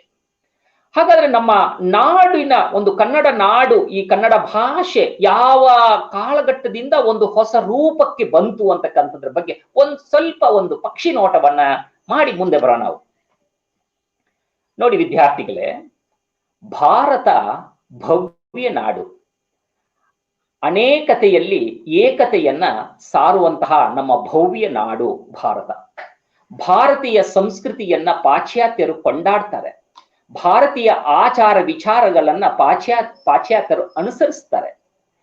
ಇಂತಹ ಭಾರತ 1947ರಲ್ಲಿ ಇಂಗ್ಲಿಷರ ದಾಸ್ಯದಿಂದ ಸುಮಾರು ಒಂದು 200 ವರ್ಷಗಳ ದಾಸ್ಯವನ್ನ ನಾವು ಅನುಭವಿಸಿದೀವಿ. ಬ್ರಿಟಿಷರ ದಾಸ್ಯಕ್ಕೆ ಒಳಪಟ್ಟಿದ್ದೀವಿ. ಅವರಿಂದ ನಾವು ಬಿಡುಗಡೆಯಾಗಿ ಸ್ವತಂತ್ರವನ್ನ ಪಡೆದಿವಿ. ನಿರಾಳವಾದಂತಹ ಸ್ವತಂತ್ರದ ಬದುಕಿನಲ್ಲಿ ನಾವು ಪಾದಾರ್ಪಣೆಯನ್ನ ಇಟ್ಟಿವಿ. ನಮ್ಮ ನಾಡು, ನಮ್ಮ ಕನ್ನಡ, ನಾನು ಇಡ್ತಕ್ಕಂತಹ ಒಂದೊಂದು ಹೆಜ್ಜೆ, ನನ್ನ ನಾಡಿನಲ್ಲಿ ಇರ್ತಕ್ಕಂತಹ ಅಭಿಮಾನ ನಮ್ಮಲ್ಲಿ ಉಕ್ಕಿ ಹರಿಯುವುದಕ್ಕೆ ಶುರುವಾಯಿತು. ಹಾಗೆ 1950ರಲ್ಲಿ ನಮ್ಮ ಭಾರತ ಗಣರಾಜ್ಯವಾಯಿತು. ಹಾಗೆ 1956 ನವೆಂಬರ್ 1ರಂದು ಮೈಸೂರು ರಾಜ್ಯ ಉದಯವಾಯಿತು. ನಮಗೆ ಮೊದಲು ಇದ್ದಿದ್ದು ಮೈಸೂರು ರಾಜ್ಯ, ಈಗ ಕನ್ನಡ ನಾಡು ಕರ್ನಾಟಕ ಅಂತಕ್ಕಂಥ ಹೆಸರು ಬಂದಿರತಕ್ಕಂಥ ನಂತರದಲ್ಲಿ. ಆಗ ಆ ನಂತರ 1963ರಲ್ಲಿ ಕರ್ನಾಟಕ ರಾಜ್ಯ ಭಾಷಾ ಅಧಿನಿಯಮ ಎಂಬ ಕಾಯ್ದೆಯ ಮೂಲಕ ಕನ್ನಡವು ಕರ್ನಾಟಕದ ರಾಜ್ಯ ಭಾಷೆಯಾಗಿ ಇರತಕ್ಕದ್ದು ಎಂದಾಯಿತು.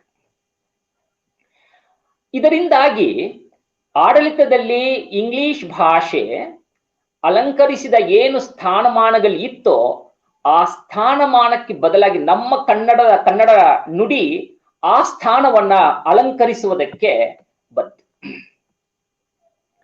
ದಾಸ್ಯದಲ್ಲಿದ್ದಂತಹ ಕನ್ನಡ ಆನಂತರದಲ್ಲಿ ಗದ್ದಿಗೆಗೆ ನಮ್ಮ ಕನ್ನಡ ಏರಿತು. ಅಂದ್ರೆ ಒಂದು ನಮ್ಮ ಆ ದಾಸ್ಯ ಭಾವನದ ನಂತರದಲ್ಲಿ ಕನ್ನಡ ಗದ್ದಿಗೆಯನ್ನ ಪಡೆದಂಥದ್ದನ್ನ ನಾವು ಕಾಣ್ತೀವಿ. ನೋಡಿ, ಭಾಷೆ ಕನ್ನಡ ಅಂತಂದ್ರೆ ಸಾಹಿತ್ಯ, ಕನ್ನಡ ಅಂತಂದ್ರೆ ವ್ಯಾಕರಣ, ಕನ್ನಡ ಅಂತಂದ್ರೆ ಹೀಗೆ ಅಲ್ಲ. ಭಾಷೆ ಏಕರೂಪಿ ಅಲ್ಲ. ಭಾಷೆ ಯಾವಾಗ್ಲೂ ಒಂದು ರೂಪ ಅಲ್ಲ. ಭಾಷೆಗೆ ಒಂದು ರೂಪ ಅಲ್ಲ, ವಿವಿಧೋಪಯೋಗಿ, ಬೇರೆ ಬೇರೆ ರೀತಿಯ ಇರ್ತಕ್ಕಂಥದ್ದು, ವಿವಿಧೋಪಯೋಗಿ ಇರ್ತಕ್ಕಂಥದ್ದು. ಅಂದರೆ ಭಾಷೆಯನ್ನ ದಿನನಿತ್ಯದ ವ್ಯವಹಾರಕ್ಕೆ ಮಾತ್ರವಲ್ಲದೆ, ನಮ್ಮ ದಿನನಿತ್ಯ ವ್ಯವಹಾರ ಅದಕ್ಕೆ ಮಾತ್ರ ನಾವು ಭಾಷೆ ಬಳಸದೆ ಅಲ್ವಾ, ಅದಕ್ಕೆ ಮಾತ್ರವಲ್ಲದೆ ಸಾಹಿತ್ಯ ವಾಹಿನಿಯಾಗಲ್ಲದೆ, ಅಂದ್ರೆ ಕನ್ನಡ ಅಂತಂದ್ರೆ ಸಾಹಿತ್ಯ ಅಷ್ಟೇ ಅಂತ. ಈಗ ಕನ್ನಡ ಬೇರೆ ಭಾಷೆಯನ್ನ ತಿಳಿದಿರ್ತಕ್ಕಂಥವ್ರು ಕನ್ನಡ ಅಂತಂದ್ರೆ ಕನ್ನಡ ಸಾಹಿತ್ಯ, ಕನ್ನಡ ಭಾಷೆ ಇಷ್ಟೇ. ನಂಗೆ ಹಾಗಲ್ಲ. ಸಾಹಿತ್ಯ ಕನ್ನಡಕ್ಕೆ ಒಂದು ಏಕರೂಪಿ ಅಂತಕ್ಕಂಥದ್ದು ಇಲ್ಲ. ಅದು ಒಂದು ರೀತಿ ಬಹುರೂಪಿ. ಅದು ಕನ್ನಡ ಅಂತಕ್ಕಂಥದ್ದು ಬಹುರೂಪಿಯ ಒಂದು ಸ್ವರೂಪವನ್ನ ಪಡೆದಿರ್ತಕ್ಕಂಥದ್ದು ಕನ್ನಡ.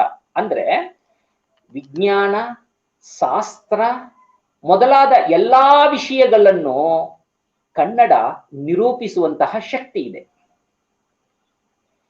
ಈ ಒಂದೊಂದು ಬಳಕೆಯಲ್ಲಿ, ಯಾವುದು ವಿಜ್ಞಾನದಲ್ಲಿ ಬಳಕೆಯಾಗುವಾಗ ವಿಜ್ಞಾನ ಕನ್ನಡವಾಗುತ್ತೆ, ಶಾಸ್ತ್ರದಲ್ಲಿ ಬಳಕೆ ಮಾಡಿದಾಗ ಶಾಸ್ತ್ರ ಕನ್ನಡವಾಗುತ್ತೆ, ಆನಂತರದಲ್ಲಿ ಸಾಹಿತ್ಯಕ್ಕೆ ಅದನ್ನು ನಾವು ಬಳಸಿದಾಗ ಸಾಹಿತ್ಯ ಕನ್ನಡವಾಗುತ್ತೆ, ಹಾಗೆ ಆಡಳಿತಕ್ಕೆ ಕನ್ನಡವನ್ನ ಬಳಸಿದಾಗ ಆಡಳಿತ ಕನ್ನಡವಾಗುತ್ತೆ. ಅಂದ್ರೆ ಭಾಷೆ ಎಷ್ಟು ರೂಪ ಪಡ್ಕೊಂತಾ ಹೋಗುತ್ತೆ ಅಂತಕ್ಕಂಥದ್ದು ನೋಡಿ ನೀವು. ನೋಡಿ, ನೀರನ್ನ ನಾವು ಭೂಮಿಗೆ ಚೆಲ್ಲಿದಾಗ ರೂಪ ಬೇರೆ. ನೀರಿಗೆ ಒಂದೇ ರೂಪ ಅಲ್ಲ, ಭಾಷೆಗೂ ಕೂಡ ಒಂದೇ ರೂಪ ಅಲ್ಲ. ಅದು ಎಲ್ಲಿ ಪ್ರವಹಿಸುತ್ತೋ ಅಲ್ಲಿ ಒಂದು ರೂಪವನ್ನ ಪಡ್ಕೊಳ್ತಾ ಹೋಗುತ್ತೆ. ನೀರು ಎಲ್ಲಿ ಬಿದ್ದಾಗ ಒಂದು ರೂಪವನ್ನ ಪಡೆಯುತ್ತೋ ಹಾಗೆ ಭಾಷೆ ಯಾವ ಕ್ಷೇತ್ರದಲ್ಲಿ ಬಳಸ್ತೀವೋ ಅದನ್ನ ರೂಪವನ್ನ ಪಡ್ಕೊಳ್ತಾ ಹೋಗುತ್ತೆ. ಇದು ಒಂದು ಭಾಷೆಯ ಬಹಳ ಮುಖ್ಯವಾದಂತಹ ಬಹಳ ಮುಖ್ಯ ಗುರಿಗಳಲ್ಲಿ ಒಂದು ಅಂತಕ್ಕಂಥದ್ದನ್ನ ನಾವು ನೋಡ್ಬೋದು ಅಂತ ಅನ್ಸುತ್ತೆ.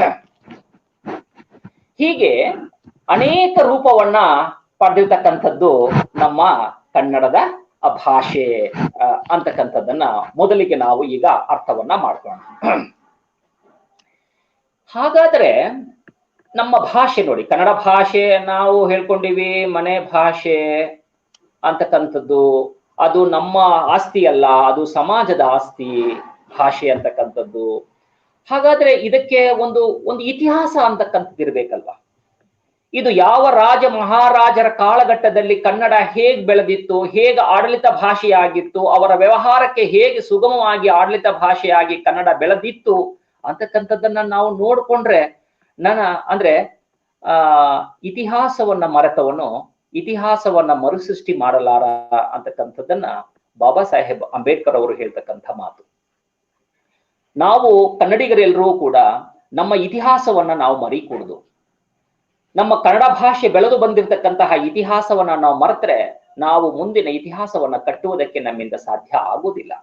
ಆದ್ದರಿಂದ ಕನ್ನಡದ ಒಂದು ಶ್ರೀಮಂತಿಕೆಯನ್ನ ನಾವು ಕರಗತ ಮಾಡಿಕೊಂಡು, ನೀವು ಕನ್ನಡ ಭಾಷೆಯನ್ನ ಬಹಳ ಚೆನ್ನಾಗಿ ಅರ್ಥ ಮಾಡ್ಕೊಂಡ್ರೆ ಕಟ್ಕೋಬಹುದು. ನಾನು ಹೇಳ್ತೀನಿ, ಬಹಳ ಧೈರ್ಯವಾಗಿ ಹೇಳ್ತೀನಿ, ಆಯ್ತಾ? ಕನ್ನಡ ಭಾಷೆಯನ್ನ ಬಹಳ ನಿರರ್ಗಳವಾಗಿ ಚೆನ್ನಾಗಿ ಓದುವಂಥದ್ದು, ಬರೆಯುವಂಥದ್ದು, ಅದರಲ್ಲಿ ಯೋಚನೆ ಮಾಡ್ತಕ್ಕಂಥದ್ದು, ಮಾತನಾಡ್ತಕ್ಕಂಥದ್ದು, ತನ್ನದೇ ಆದಂತಹ ಒಂದು ಧೈರ್ಯದಿಂದ ವ್ಯಕ್ತಪಡಿಸುವಂತಹ ಶಕ್ತಿ ಸಾಮರ್ಥ್ಯವನ್ನ ನೀವು ಬಂತೀವಂತಂದ್ರೆ ಒಳ್ಳೆಯ ಆಡಳಿತ ಅಧಿಕಾರಿಗಳಾಗಿ ನೀವು ಈ ನಾಡಿನಲ್ಲಿ ರೂಪುಗೊಳ್ತೀರಿ. ಅಂತಹ ಶಕ್ತಿ ಈ ನಾಡಿಗೆ ಇದೆ, ಈ ಭಾಷೆಗೆ ಇದೆ, ಆಯ್ತಾ? ಅದನ್ನ ನೀವು ರೂಪಿಸ್ಕೊಳ್ಳೋದಕ್ಕೆ ಪ್ರಯತ್ನವನ್ನ ಪಡಬೇಕು. ನಾನು ಏನಾದ್ರೂ ಒಂದು ಮಾಡ್ಬೇಕು ಅಂತಕ್ಕಂತಹ ಒಂದು ಆಸಕ್ತಿ ನನ್ನಲ್ಲಿ ಮೂಡಬೇಕು. ಅದಕ್ಕೆ ಶ್ರಮ ಅಂತಕ್ಕಂಥದ್ದು ಪಡಬೇಕು. ದುಡಿಮೆ ಅಂತಕ್ಕಂಥದ್ದು ಬಹಳ ಮುಖ್ಯವಾದದ್ದು. ಅಹರ್ನಿಶಿಯಾಗಿ ನಾವು ದುಡಿಯುವುದಕ್ಕೆ ನಾವು ಸಜ್ಜಾಗಿರ್ಬೇಕು. ನನ್ನ ಬದುಕಿನಲ್ಲಿ ನಾನು ಒಂದು ಗುರಿ ಮುಟ್ಟುವವರೆಗೂ ಕೂಡ ನಾನು ಎಲ್ಲೂ ಕೂಡ ಅಚಲಿತನಾಗಕೂಡುದು. ನಾನು ಎಲ್ಲೂ ಅಚಲಿತನಾಗಕೂಡುದು. ಹಾಗೆ ನೀವು ಪ್ರತಿಯೊಬ್ಬ ವಿದ್ಯಾರ್ಥಿಗಳು ಕನ್ನಡವನ್ನ ಬಹಳ ಚೆನ್ನಾಗಿ ಅರ್ಥ ಮಾಡ್ಕೊಳ್ಳಿ, ಓದಿ. ಕನ್ನಡದ ಜೊತೆಗೆ ಇನ್ನೊಂದು ಭಾಷೆಯನ್ನು ಓದಿ, ಇನ್ನೊಂದು ಭಾಷೆಯನ್ನು ಕೂಡ ಓದ್ಕೊಬಿಡಿ. ಕನ್ನಡ ಭಾಷೆ ನಿಮ್ಗೆ ಚೆನ್ನಾಗಿ ಬರುತ್ತಂತಂದ್ರೆ ಇನ್ನೊಂದು ಭಾಷೆ ನಿಮ್ಗೆ ನಿರರ್ಗಳವಾಗಿ ಬರುತ್ತೆ. 3 ತಿಂಗಳೊಳಗೆ ಇನ್ನೊಂದು ಭಾಷೆ ನಿಮ್ಗೆ ರೂಪ ಆಗ್ಬಹುದು, ಇನ್ನೊಂದು ಭಾಷೆ ನಿಮ್ಗೆ ಗೊತ್ತಾಗತ್ತೆ, ಬಹಳ ಸ್ಪಷ್ಟವಾಗಿ ಗೊತ್ತಾಗತ್ತೆ. ನಾವು ಕೌಶಲ್ಯ ತರಬೇತಿಯಲ್ಲಿ ನಾವು ಹೇಳುವಂತ ಬಹಳ ಮುಖ್ಯವಾದಂತಹ ಅಂಶಗಳೇ ಇದು. ಯಾಕಂತಂದ್ರೆ ಒಂದು ತರಬೇತಿಯನ್ನ ಬಹಳ ಸ್ಪಷ್ಟವಾಗಿ ಪಡ್ಕೊಂಡ್ಮೇಲೆ ಕನ್ನಡ ಆಡಳಿತ ಭಾಷೆಯನ್ನ ಬಹಳ ಸ್ಪಷ್ಟವಾಗಿ, ಬಹಳ ಬರವಣಿಗೆಯಲ್ಲಿ, ಮಾತನಾಡುವುದರಲ್ಲಿ ಬಹಳ ಸ್ಪಷ್ಟತೆ ನಮಗೆ ಮೂಡಿಸ್ಕೊಂಡ್ರೆ ನಾವು ಇನ್ನೊಂದು ಭಾಷೆಯನ್ನ ಕಲ್ತ ಮೇಲೆ ಇನ್ನೊಂದು ಭಾಷೆಯ ಜಾಯಮಾನಕ್ಕೆ ನಾವು ಹೊಂದ್ಕೊಂಡು ಬೇರೆ ಬೇರೆ ರೀತಿಯಲ್ಲಿ ನಮ್ಮ ವ್ಯಕ್ತಿತ್ವವನ್ನ, ನಮ್ಮ ಒಂದು ಅಂದ್ರೆ ಅಭಿಪ್ರಾಯಗಳನ್ನ ವ್ಯಕ್ತಪಡಿಸುವುದಕ್ಕೆ ಬೇರೆ ಬೇರೆ ಜಗಳಿಗಳು ನಮ್ಗೆ ಬಹಳ ಮುಖ್ಯವಾಗುತ್ತೆ.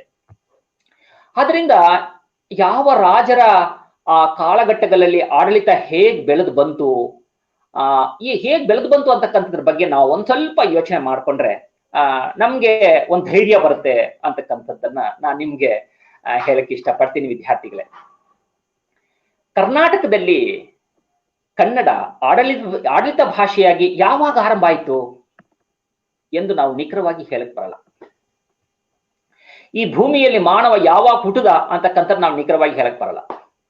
ಈ ಭೂಮಿಯಲ್ಲಿ ಮಾನವ ಯಾವಾಗ ದೇವರನ್ನ ಆರಾಧಿಸ್ಕೊಂಡು ಬಂದ ನಿಖರವಾಗಿ ಹೇಳಕ್ ಬರಲ್ಲ, ಆಯ್ತಾ? ಅಂದ್ರೆ ಅನೇಕ ಸಹಸ್ರಾರು ವರ್ಷಗಳಿಂದ ಮಾನವ ಬಂದಿದ್ದಾನೆ. ಹಾಗೆ ಈ ಭಾಷೆ ಹಾಗೆ ಹಾಗೇ ಹರಿದು ಬಂದಿರ್ತಕ್ಕಂಥದ್ದು. ಆದ್ರೆ ಇಲ್ಲಿಂದ ಇದು ಹರಿದು ಬಂತು ಅಂತಕ್ಕಂಥದ್ದನ್ನ ಬಹಳ ನಿಖರವಾಗಿ ನಾವು ಹೇಳುವುದಕ್ಕೆ ಬರಲ್ಲ. ಆದ್ರೆ ಕನ್ನಡ ಭಾಷೆಯ ಉಗಮದೊಂದಿಗೆ ಅದು ಆಡಳಿತ ಭಾಷೆಯೂ ಆಗಿರ್ಬೇಕು ಅಂತಕ್ಕಂಥದ್ದು ನಮ್ಗೆ ಚೆನ್ನಾಗಿ ಗೊತ್ತಿರುತ್ತೆ ಅಲ್ವಾ? ಕನ್ನಡ ಭಾಷೆ ಯಾವಾಗ ಉಗಮ ಆಯ್ತೋ ಆವಾಗಲೇ ಅದು ಆಡಳಿತ ಭಾಷೆಯಾಗಿನೂ ಕೂಡ ಅದು ಬಂದಿರಬಹುದು ಅಂತಕ್ಕಂಥದ್ದು. ಹಾಗೆ ನೀವು ನೋಡ್ಬೇಕಾದ್ರೆ ಕನ್ನಡ ಸಾಹಿತ್ಯ ಚರಿತ್ರೆಯನ್ನ ನಾವು ನೋಡ್ಕೋಬೇಕು. ಕನ್ನಡ ಸಾಹಿತ್ಯ ಚರಿತ್ರೆ ಆಗ ನಾವು ಯಾವ ಕಾಲಘಟ್ಟಗಳಿಂದ ನಮ್ಮ ಕನ್ನಡ ಭಾಷೆ ಬಂತು ಅಂತಕ್ಕಂಥದ್ದನ್ನ, ಎಲ್ಲಿ ಉಗಮ ಆಯ್ತು, ಎಲ್ಲಿ ನಮ್ಗೆ ಗೋಚರ ಆಗತ್ತೆ, ಕಾಣುತ್ತೆ ಅಂತಕ್ಕಂಥದ್ದನ್ನ ನಾವು ನೋಡ್ಬೇಕು. ಆದರೂ ಪ್ರಾಚೀನ ಕರ್ನಾಟಕದಲ್ಲಿ ಆಡಳಿತ ಕನ್ನಡದ ಸ್ವರೂಪ ನಮಗೆ ಬಹುತೇಕ ದೊರಕುವುದು ಶಾಸನಗಳಿಂದ. ಯಾಕಂದ್ರೆ ಅಧಿಕೃತ ಆಧಾರಗಳು, ಶಾಸನಗಳು. ನಮಗೆ ಮೊಟ್ಟ ಮೊದಲಿಗೆ ಸಿಕ್ಕಿರ್ತಕ್ಕಂಥ ಶಾಸನ ಹಾಸನ ಜಿಲ್ಲೆ ಬೇಲೂರು ಹೋಬಳಿ ಹಳ್ಮಿಡಿ ಗ್ರಾಮದಲ್ಲಿ ಸಿಕ್ಕಿರ್ತಕ್ಕಂತಹ, ಎಲ್ಲಿ ವೀರಭದ್ರ ದೇವಸ್ಥಾನದ ಮುಂದೆ ನೆಟ್ಟಿರ್ತಕ್ಕಂತಹ ಒಂದು ಶಿಲಾ ಶಾಸನ ನಮಗೆ ಸಿಕ್ತು. ಮೊಟ್ಟ ಮೊದಲಿಗೆ ಹಳ್ಮಿಡಿ ಶಾಸನ ಅಂತ ನಾವು ಅದನ್ನ ಕರಿತೀವಿ. ಇದು ಕ್ರಿಸ್ತ ಶಕ 450ರಲ್ಲಿ ಸಿಕ್ಕಿರ್ತಕ್ಕಂಥ, ಅದನ್ನ ನಾವು ಪಳ್ಮಿಡಿ ಅಂತಾನೂ ನಾವು ಕರಿತೀವಿ. ಪಳ್ಮಿಡಿ ಅಂತ ಅಂದ್ರು ಅದನ್ನ ಪಕಾರ ಹಕಾರ ಆಗಿರ್ತಕ್ಕಂಥದ್ದು. ಅದನ್ನ ಪಳ್ಮಿಡಿಯಲ್ಲಿ ಸಿಕ್ಕಿದ್ರಿಂದ ಅದನ್ನ ಪಳ್ಮಿಡಿ ಶಾಸನ, ಹಳ್ಮಿಡಿ ಶಾಸನ ಅಂತ ನಾವು ಅದನ್ನ ಕರಿತೀವಿ. ಯಾಕಂದ್ರೆ ಸಾಮಾನ್ಯವಾಗಿ ಪಕಾರ ಹಕಾರ ಆಗೋದು ನಮ್ಮಲ್ಲಿ ಹೆಚ್ಚು. ಯಾಕಂದ್ರೆ ನಾವು ಸಾಮಾನ್ಯ ಪಕಾರಗಳು ಎಲ್ಲವೂ ಹಕಾರಗಳೇ ನಮ್ಮಲ್ಲಿ ಆಗಿರ್ತಕ್ಕಂಥದ್ದು. ಅದರಿಂದ ಪಳ್ಮಿಡಿ ಹಳ್ಮಿಡಿ ಆಯ್ತು ಅಂತಕ್ಕಂಥದ್ದು. ನೋಡಿ, ಇದು ಕದಂಬರ ಕಾಕುಸ್ಥವರ್ಮ ಬರೆಸಿದ ದಾನಶಾಸನ. ಕದಂಬರ ಕಾಕುಸ್ಥವರ್ಮ ಬರೆಸಿದಂತಹ ದಾನಶಾಸನ ನಮಗೆ ಮೊಟ್ಟ ಮೊದಲಿಗೆ ಸಿಕ್ಕಿರ್ತಕ್ಕಂಥದ್ದು ದಾನಶಾಸನ. ಕನ್ನಡ ನಾಡು ಹೇಗೆ ಬೇರೆಯವರಿಗೆ ದಾನ ಧರ್ಮದಲ್ಲಿ ಕನ್ನಡ ನಾಡು ಇತ್ತು ಅಂತಕ್ಕಂಥದ್ದಕ್ಕೆ ನಮಗೆ ಮೊದಲ ಶಾಸನವೇ ನಮಗೆ ಸೂಚಿಸುತ್ತೆ. ಹೇಗಿತ್ತು ನಮ್ಮ ಕನ್ನಡ ನಾಡು ಅಂತಕ್ಕಂಥದ್ರ ಬಗ್ಗೆ. ಆಗ ಈ ಒಂದು ಕದಂಬರ ಆಳ್ವಿಕೆಯ ಕಾಲದಲ್ಲಿ ಈ ಶತ್ರುಗಳೊಡನೆ ಹೋರಾಟ ಮಾಡಿದ್ರಲ್ಲ, ಹೋರಾಟ ಮಾಡಿ ಗೆದ್ದ ಮಹಾವೀರನಿಗೆ, ಯಾರು ಅವರು ಅಂತಂದ್ರೆ ವಿಜಯ ಅರಸನಿಗೆ ರಾಜ ಏನ್ ಮಾಡ್ತಾನೆ ಅಂತಂದ್ರೆ, ಅವನ ಶ್ರಮಕ್ಕೆ ಅವನು ಏನು ತನ್ನ ಎಲ್ಲವನ್ನ ತ್ಯಾಗ ಮಾಡಿ ನಾಡಿಗಾಗಿ ದುಡಿತಕ್ಕಂತಹ ವಿಜಯ ಅರಸನಿಗೆ ಏನ್ ಮಾಡಿದ್ರು, ಪಳ್ಮಿಡಿ ಮತ್ತು ಮೂಲವಳ್ಳಿ ಅಥವಾ ಮೂಲಿವಳ್ಳಿ ದತ್ತಿಯಾಗಿ ಬಿಟ್ಟಿರ್ತಕ್ಕಂಥದ್ದನ್ನ ಈ ಹಳ್ಮಿಡಿ ಶಾಸನ ನಮಗೆ ನಿವೇದಿಸುತ್ತೆ. ಆದರೆ ಈ ಭಾಷೆ ಪೂರ್ವದ ಹಳಗನ್ನಡ ಇದೇ ಆಗಿನ ಆಡಳಿತ ಭಾಷೆ ಆಗಿರ್ಬೋದು. ಅದು ಆಗಿರ್ಬೋದು ಅಂತಕ್ಕಂಥದ್ದನ್ನ, ಯಾಕಂದ್ರೆ ಆ ಶಾಸನದಲ್ಲಿ ಇರ್ತಕ್ಕಂತಹ ಭಾಷೆ ಪೂರ್ವದ ಹಳಗನ್ನಡ, ಅಂದ್ರೆ 10ನೇ ಶತಮಾನಕ್ಕಿಂತ ಹಿಂದೆ ಇದ್ದ ಭಾಷೆ ಅಲ್ವಾ. 10ನೇ ಶತಮಾನದ ಭಾಷೆನೇ ಒಂದು ವೀರಯುತವಾದಂತಹ ಭಾಷೆ ಅಂತ ನಾವು ಕರಿತೀವಿ. 10ನೇ ಶತಮಾನದ ಭಾಷೆ ಹೇಗಿತ್ತು ಅಂತಂದ್ರೆ ಒಂದ್ ರೀತಿಯ ಜೈನ ಯುಗವಾಗಿತ್ತು, ಸ್ವರ್ಣಾಕ್ಷರಗಳಿಂದ ಬರೆಯುವಂತಹ ಕಾಲಘಟ್ಟವಾಗಿತ್ತು. 10ನೇ ಶತಮಾನ ವೀರಯುತವಾದಂತಹ ಕಾವ್ಯವಾಗಿತ್ತು. ಯುದ್ಧ ಇವೆಲ್ಲವನ್ನೂ ಕೂಡ ಬಹಳ ವೀರರಸವನ್ನ ಮೈವೆತ್ತಿ ಬರೆದಂತಹ ಕಾವ್ಯವಾಗಿ 10ನೇ ಶತಮಾನ ಇತ್ತು ಅಂತಕ್ಕಂಥದ್ದನ್ನ ನಾವು ನೋಡಿದೀವಿ. ಅದಕ್ಕಿಂತಲೂ ಕೂಡ ಹಿಂದೆ ಹೇಗಿದ್ದಿರಬಹುದು, ಅದಕ್ಕಿಂತಲೂ ಹಿಂದೆ ನಮಗೆ ಮೊದಲಿಗೆ ಸಿಕ್ಕಿರ್ತಕ್ಕಂಥ ದಾನಶಾಸನವಾಗಿ ಹೇಳ್ತಕ್ಕಂಥ ಪಳ್ಮಿಡಿ ಶಾಸನವೇ ನಮಗೆ ಅದಕ್ಕೆ ಸಾಕ್ಷಿಯಾಗಿ ನಿಲ್ಲುತ್ತೆ ಅಲ್ವೇ. ಮುಂದೆ ಬಂದ್ರೆ ಬಾದಾಮಿ ಚಾಲುಕ್ಯರು ಆಳ್ವಿಕೆಯನ್ನ ಮಾಡಿದ್ರು. ಕ್ರಿಸ್ತ ಶಕ 7ನೇ ಶತಮಾನದ ಕಪ್ಪೆ ಹರಭಟ್ನ ಶಾಸನ ನಮಗೆ ಸಿಗುತ್ತೆ. ಈ ಕಪ್ಪೆ ಹರಭಟನ ಶಾಸನದಲ್ಲಿ ಒಂದು ತ್ರಿಪದಿ ನೋಡಿ, ಕನ್ನಡದಲ್ಲಿ 7ನೇ ಶತಮಾನದಲ್ಲಿಯೇ ಒಂದು ರೀತಿಯ ನಿಯಮಬದ್ಧ ತ್ರಿಪದಿ ನಮಗೆ ಸಿಕ್ಕಿರ್ತಕ್ಕಂಥದ್ದು ಇಲ್ಲೇ.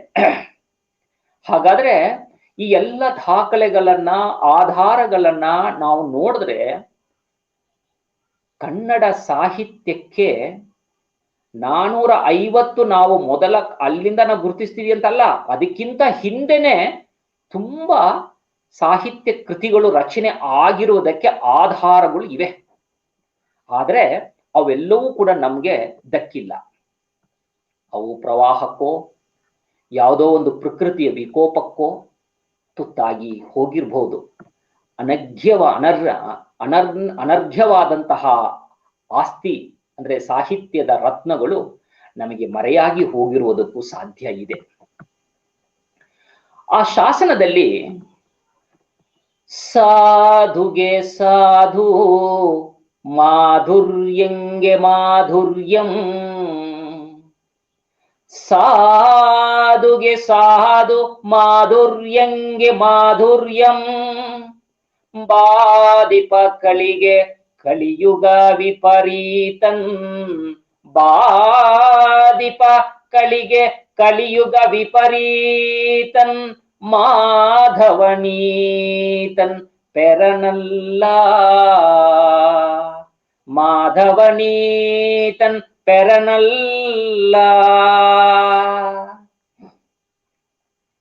ಹೇಗೆ ಒಂದು ಛಂದೋಬದ್ಧವಾದಂತಹ ರಚನೆಯನ್ನ ನಮ್ಮ ಆ ಕಾಲಘಟ್ಟದ ಶಾಸನಗಳಲ್ಲಿ ಸೆರೆ ಹಿಡಿದಿದ್ದಾರೆ ಅಂತಕ್ಕಂಥದ್ದು ಹೇಗಿದೆ ನೋಡಿ. ಸಾಧುಗೆ ಸಾಧು ಮಾಧುರ್ಯಂಗೆ ಮಾಧುರ್ಯಂ. ನಮ್ಮ ಕನ್ನಡದ ಮೊದಲ ಶಾಸನ ದಾನ ಶಾಸನ, ದಾನವನ್ನ ಕರುಣೆಯನ್ನ ಸಾರುವಂತಹ ಶಾಸನ. ಆದರೆ ಈ ಎರಡನೇದು ಹೇಳ್ತಕ್ಕಂಥದ್ದು ಒಳ್ಳೆಯವರಿಗೆ ಒಳ್ಳೆಯವರು ನಾವು, ಕೆಟ್ಟವರಿಗೆ ಅಷ್ಟೇ ಕೆಟ್ಟವರು ಅಂತ. ಕರುಣಾಮಯಿ ನಾಡು, ಅಷ್ಟೇ ಕರುಣಾಮಯಿ ನಾಡು, ಅಷ್ಟೇ ವೀರಯುತವಾದಂತಹ ನಾಡೂ ಕೂಡ ಕನ್ನಡವೇ ಅಂತಕ್ಕಂಥದ್ದನ್ನ ಈ ತ್ರಿಪದಿ ಹೇಳ್ತಕ್ಕಂಥ. ಅಂದ್ರೆ ಇವರ ಕಾಲದಲ್ಲಿ ಆಡಳಿತಾತ್ಮಕ ಪಾರಿಭಾಷಿಕ ಪದಗಳಾದಂತಹ ಹೇಗೆ ಇವರ 7ನೇ ಶತಮಾನದಲ್ಲಿ ಭೂ ದಾಖಲೆಗಳ ಅಧಿಕಾರಿಗೆ ಏನಂತ ಕರೀತಾ ಇದ್ರು ಇವ್ರ ಕಾಲದಲ್ಲಿ? ಅಕ್ಷರ ಪಾಲಿಕಾ ಎಂದು ಕರೀತಾ ಇದ್ರು. ಎಷ್ಟು ನೋಡಿ ಪದಗಳು ಹೆಂಗ್ ಚೆನ್ನಾಗಿ ಅವರು ಬಳಸಿದ ನೋಡಿ. ಭೂಮಿಯನ್ನ ಅಳೆಯುವ ಅಧಿಕಾರಿಗೆ ಏನಂತ ಕರೀತಾ ಇದ್ರು ಇವರು? ರಜ್ಜಕ ಅಂತ ಕರೀತಾ ಇದ್ರು. ಅಂತೆಯೇ ಮಹಾಪ್ರಧಾನಿ, ನಿಂದಿ ವಿಗ್ರಹಿ ಇಲ್ಲ ಪದಗಳು ಇವೆಲ್ಲ ನಾವು ಬಳಸ್ತಾ ಇಲ್ಲ ಈಗ ಅಷ್ಟೇ. ಹೀಗೆ ಇವು ನಿರ್ದಿಷ್ಟ ಇಂತಹ ಎಲ್ಲ ಪದಗಳು ಯಾವುದು? ಸಂಧಿ ವಿಗ್ರಹಿ, ದೌವಾರಿಕ, ಅಂತರವಾಸಿಕ ಇವೆಲ್ಲವೂ ಕೂಡ ನಿರ್ದಿಷ್ಟ ಜವಾಬ್ದಾರಿಯ ಮಂತ್ರಿಗಳಿಗೆ ಕರೆಯುತ್ತಿದ್ದಂತ ಹೆಸರು. ಈಗ ನಾವು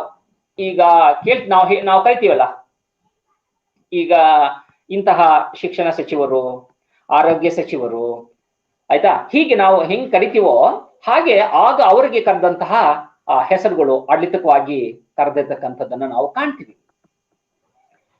ಮತ್ತೆ ನಾವು ಮುಂದೆ ಬಂದ್ರೆ ರಾಷ್ಟ್ರಕೂಟರ ಕಾಲದಲ್ಲೂ ಕೂಡ ಕನ್ನಡ ವ್ಯಾಪ್ತಿ ಒಂದು ಒಂದು ಒಂದು ಬಹಳ ಒಂದು ಗಣ್ಯ ಸ್ಥಾನವನ್ನ ಪಡೀತು ಅಂತ ನಾವು ನೋಡ್ಬೋದು.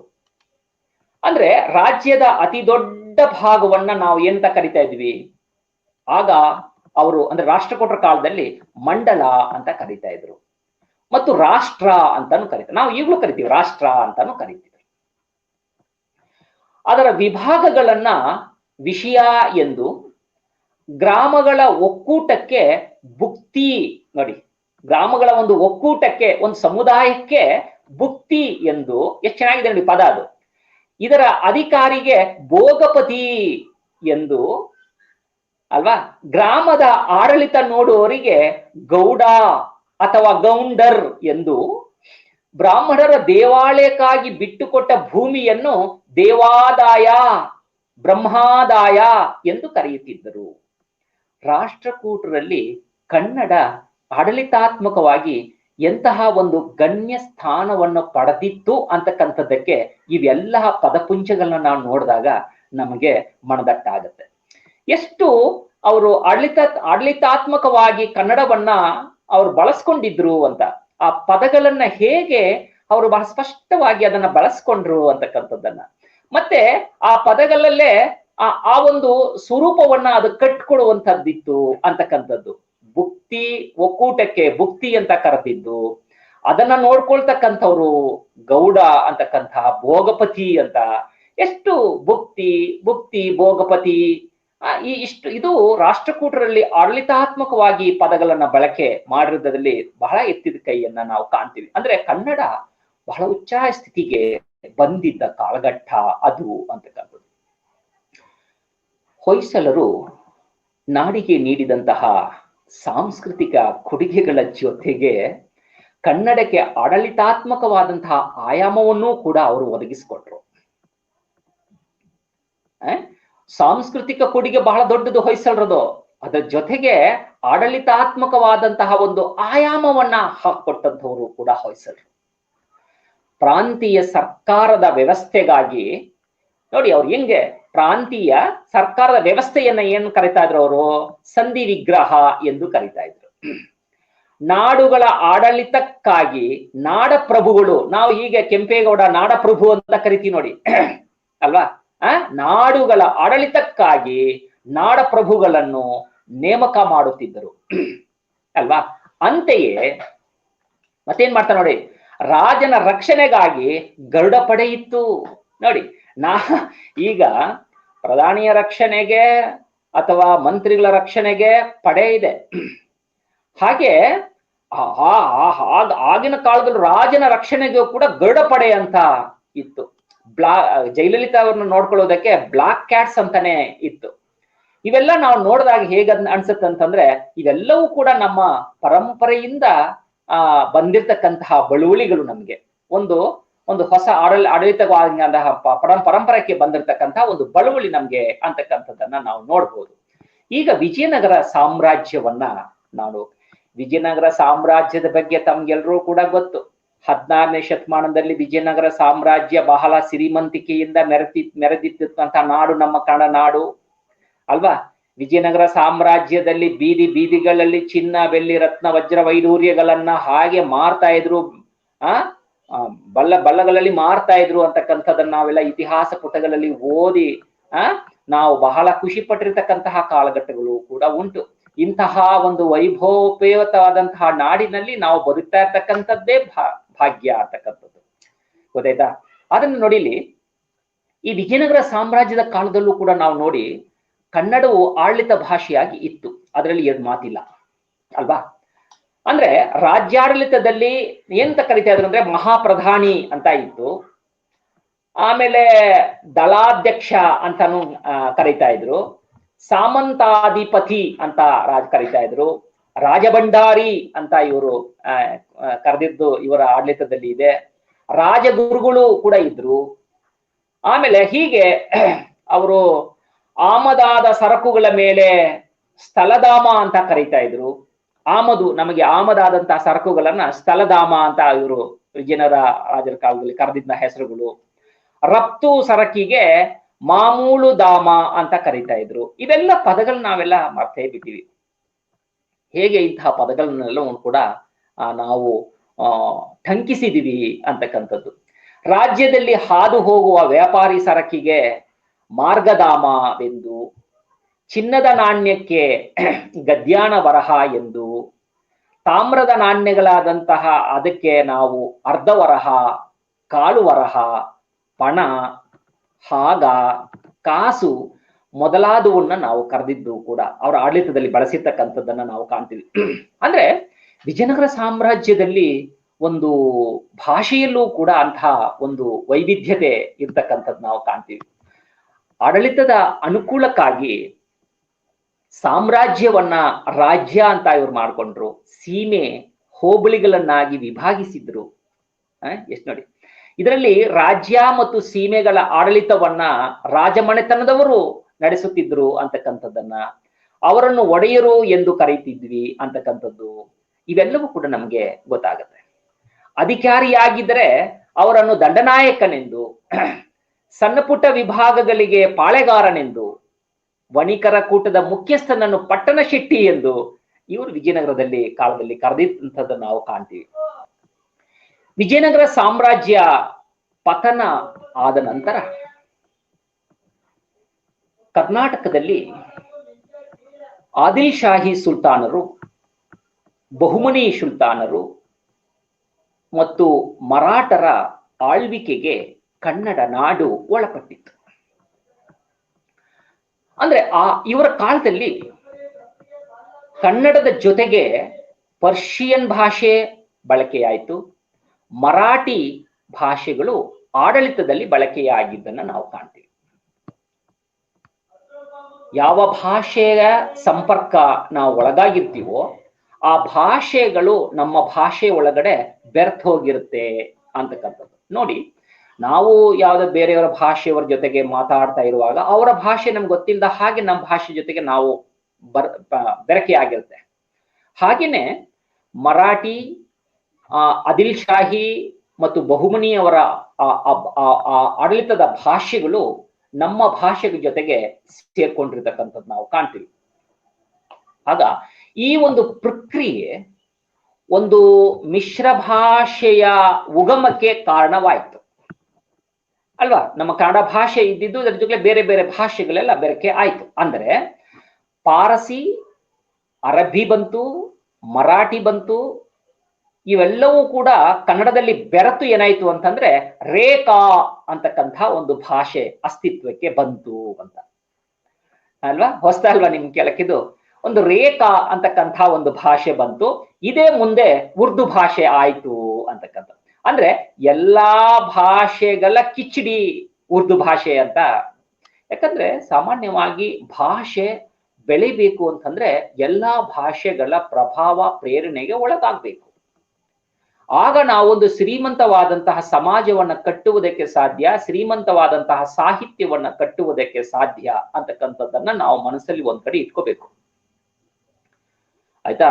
ಯಾವುದು ಒಂದೇ ಶ್ರೇಷ್ಠ ಅಂತಕ್ಕಂಥದ್ದಲ್ಲ, ಒಂದೇ ಶ್ರೇಷ್ಠ ಅಲ್ಲ, ಎಲ್ಲವೂ ಒಳಗೊಂಡಿದ್ದಾಗ ಮಾತ್ರ ಅದು ಶ್ರೇಷ್ಠ. ಆಯ್ತಾ? ಎಲ್ಲದರೊಳಗೆ ಒಂದಾಗಿ ಇರಬೇಕು ಮಂಕುತಿಮ್ಮ ಅಲ್ವಾ. ಒಂದಾಗಿರ್ಬೇಕು, ಎಲ್ಲದರೊಳಗೆ ಒಂದಾಗಿ ನಾನು ಬದುಕಬೇಕು. ಅದು ನಾನು ಒಂದಾಗಿ ಬದುಕೋದಲ್ಲ. ಹಾಗಂದ ಕನ್ನಡ ಭಾಷೆ ಇದ್ರೂ ಕೂಡ ಎಲ್ಲಾ ಭಾಷೆಗಳ ಜೊತೆಗೆ ಇದ್ದು ತಾನು ಬೆಳಿಬೇಕು. ಅಂದ್ರೆ ಕೆಸರಲ್ಲಿ ತಾವರೆಯಾಗಿ ಅರಳಬೇಕು ನಮ್ಮ ಕನ್ನಡ ಭಾಷೆ. ಅರಳಬೇಕು ಅಂತಂದ್ರೆ ಎಲ್ಲ ಅನುಭವಗಳನ್ನ, ಎಲ್ಲಾ ಭಾಷೆಯ ಜ್ಞಾನವನ್ನ, ಜ್ಞಾನಧಾರೆಗಳನ್ನ ಅದು ಪಡ್ಕೊಂಡಿರ್ಬೇಕು. ಅದು ಮುಖ್ಯ. ಆಗ ಮತ್ತೆ ಅದನ್ನ ವಿಜಯನಗರ ಸಾಮ್ರಾಜ್ಯ ಬಿಟ್ಟ ಮೇಲೆ ಮತ್ತೆ ನಮ್ಗೆ ಮೈಸೂರು ಒಡೆಯರ ಕಾಲದಲ್ಲಿ ನಾವು ನೋಡ್ಬೇಕು. ಯಾಕಂದ್ರೆ ಮೈಸೂರು ಒಡೆಯರು ಸಾಹಿತ್ಯಕ್ಕೆ ಕೊಟ್ಟಂತಹ ಕೊಡುಗೆ, ಭಾಷೆಗೆ ಕೊಟ್ಟಂತಹ ಕೊಡುಗೆ ಈ ಲೋಕ ಗೊತ್ತು. ಇವರು ಶೃಂಗೇರಿ ಮಠಕ್ಕೆ ಬರೆದ ಪತ್ರವಾದಂತಹ ಭಿನ್ನವತ್ತಲೆಯನ್ನ ಗಮನಿಸಿದರೆ ಅಂದಿನ ಆಡಳಿತ ಕನ್ನಡದ ಮಾದರಿಯನ್ನು ನಾವು ಮೊದಲಿಗೆ ಗುರುತಿಸಬಹುದು. ಚಿಕ್ಕದೇವರಾಜ ಒಡೆಯರ ಕಾಲದಲ್ಲಿ 18 ಇಲಾಖೆಗಳಾಗಿ ವಿಭಾಗ ಮಾಡಿದ್ರು. ಅವುಗಳಿಗೆ ಅಠಾರ ಕಚೇರಿ ಎಂದು ಅವರು ಕರೀತಾ ಇದ್ರು. ಈಗಲೂ ನಾವು ಅದನ್ನ ಬಳಕೆ ಮಾಡ್ತಾರೆ. ನಮ್ಮ ಮಹಾರಾಜ ಅರಮನೆ ಒಳಗಡೆ ಆ ಪದ ಬಳಕೆ ಇದೆ. ಕಾರ್ಯದರ್ಶಿ ಕಚೇರಿಗೆ ನಿರೂಪಚಾವಡಿ ಎಂದು ಕರೀತಾ ಇದ್ರು. ಈಗ ಕಾರ್ಯದರ್ಶಿ ಅಂತ ಕರಿತೀವಿ, ಹಿಂದೆ ಒಡೆಯರ ಕಾಲದಲ್ಲಿ ಅದನ್ನ ನಿರೂಪಚಾವಡಿ ಅಂತ ಕರೀತಾ ಇದ್ರು. ಆಮೇಲೆ ಈಗ ಎಲ್ಲ ಸೂಪರ್ಡೆಂಟ್ ಅಲ್ವಾ, ಒಂದು ಕಚೇರಿಯ ಮುಖ್ಯಸ್ಥರಾಗಿರ್ತಕ್ಕಂಥ ಸೂಪರ್ಡೆಂಟ್ ಅನ್ನ ಹಿಂದೆ ನಾವು ಏನ್ ಕರಿತಾ ಅಂದ್ರೆ ದರೋಗ ಅಂತ ಕರಿತಾ ಇದ್ರು. ಈಗ ದರೋಗ ಅಂತ ನಾವು ಕರೆದ್ರೂ ಗೊತ್ತಾಗಲ್ಲ ಅಲ್ವಾ. ಆ ಪದವೇ ನಮ್ಮಲ್ಲಿ ಎಂತ ಅದ್ಭುತವಾದಂತಹ ಪದ ನೋಡಿ, ದರೋಗ ಅಲ್ವಾ. ಎಲ್ಲವನ್ನ ನೋಡ್ಕೊಳ್ಳುವಂತಹ ಸಾಮರ್ಥ್ಯ ಇರ್ತಕ್ಕಂಥದ್ದು ದರೋಗ ಅಲ್ವಾ. ಕೆಟ್ಟದನ್ನ ದೂರ ಮಾಡಿ ಒಳ್ಳೇದನ್ನ ಒಂದು ಕೊಡ್ತಕ್ಕಂಥವನು ಅವನು ಒಬ್ಬ ಸೂಪರ್ಡೆಂಟ್ ಅಂತಕ್ಕಂಥ ಪದಕ್ಕೆ ದರೋಗ. ಇವೆಲ್ಲವೂ ಕೂಡ ಬಂದಿರ್ತಕ್ಕಂಥದ್ದನ್ನ ನಾವು ಕಾಣ್ತೀವಿ. ನೋಡಿ ವಿದ್ಯಾರ್ಥಿಗಳೇ, ಮುಂದೆ ಮುಂದೆ ಹೋಗ್ತಾ ಇದ್ದಾಗ ಒಂದ್ ರೀತಿಯ ಕನ್ನಡದಲ್ಲಿ ಬಳಕೆಯಾಗಿರ್ತಕ್ಕಂತಹ ಹೊಸ ಮಜಲುಗಳ ಪ್ರಭಾವವೇ ಬಹಳ ದೊಡ್ಡದು. ಹೈದರಾಳಿಯ ಆಡಳಿತ ಕಾಲದಲ್ಲಿ ಕನ್ನಡದ ಖಜಾನೆ ಲೆಕ್ಕ ಮತ್ತು ನಗದು ವ್ಯವಹಾರವನ್ನ ದಿವಾನ್ ಪೂರ್ಣಯ್ಯನವರು ಮತ್ತು ಮರಾಠಿಯಲ್ಲಿ ಕೃಷ್ಣರಾವ್ ಅವರು ಪತ್ರಗಳ ದಾಖಲೆಗಳನ್ನ ನೋಡಿಕೊಳ್ಳುತ್ತಿದ್ದರು.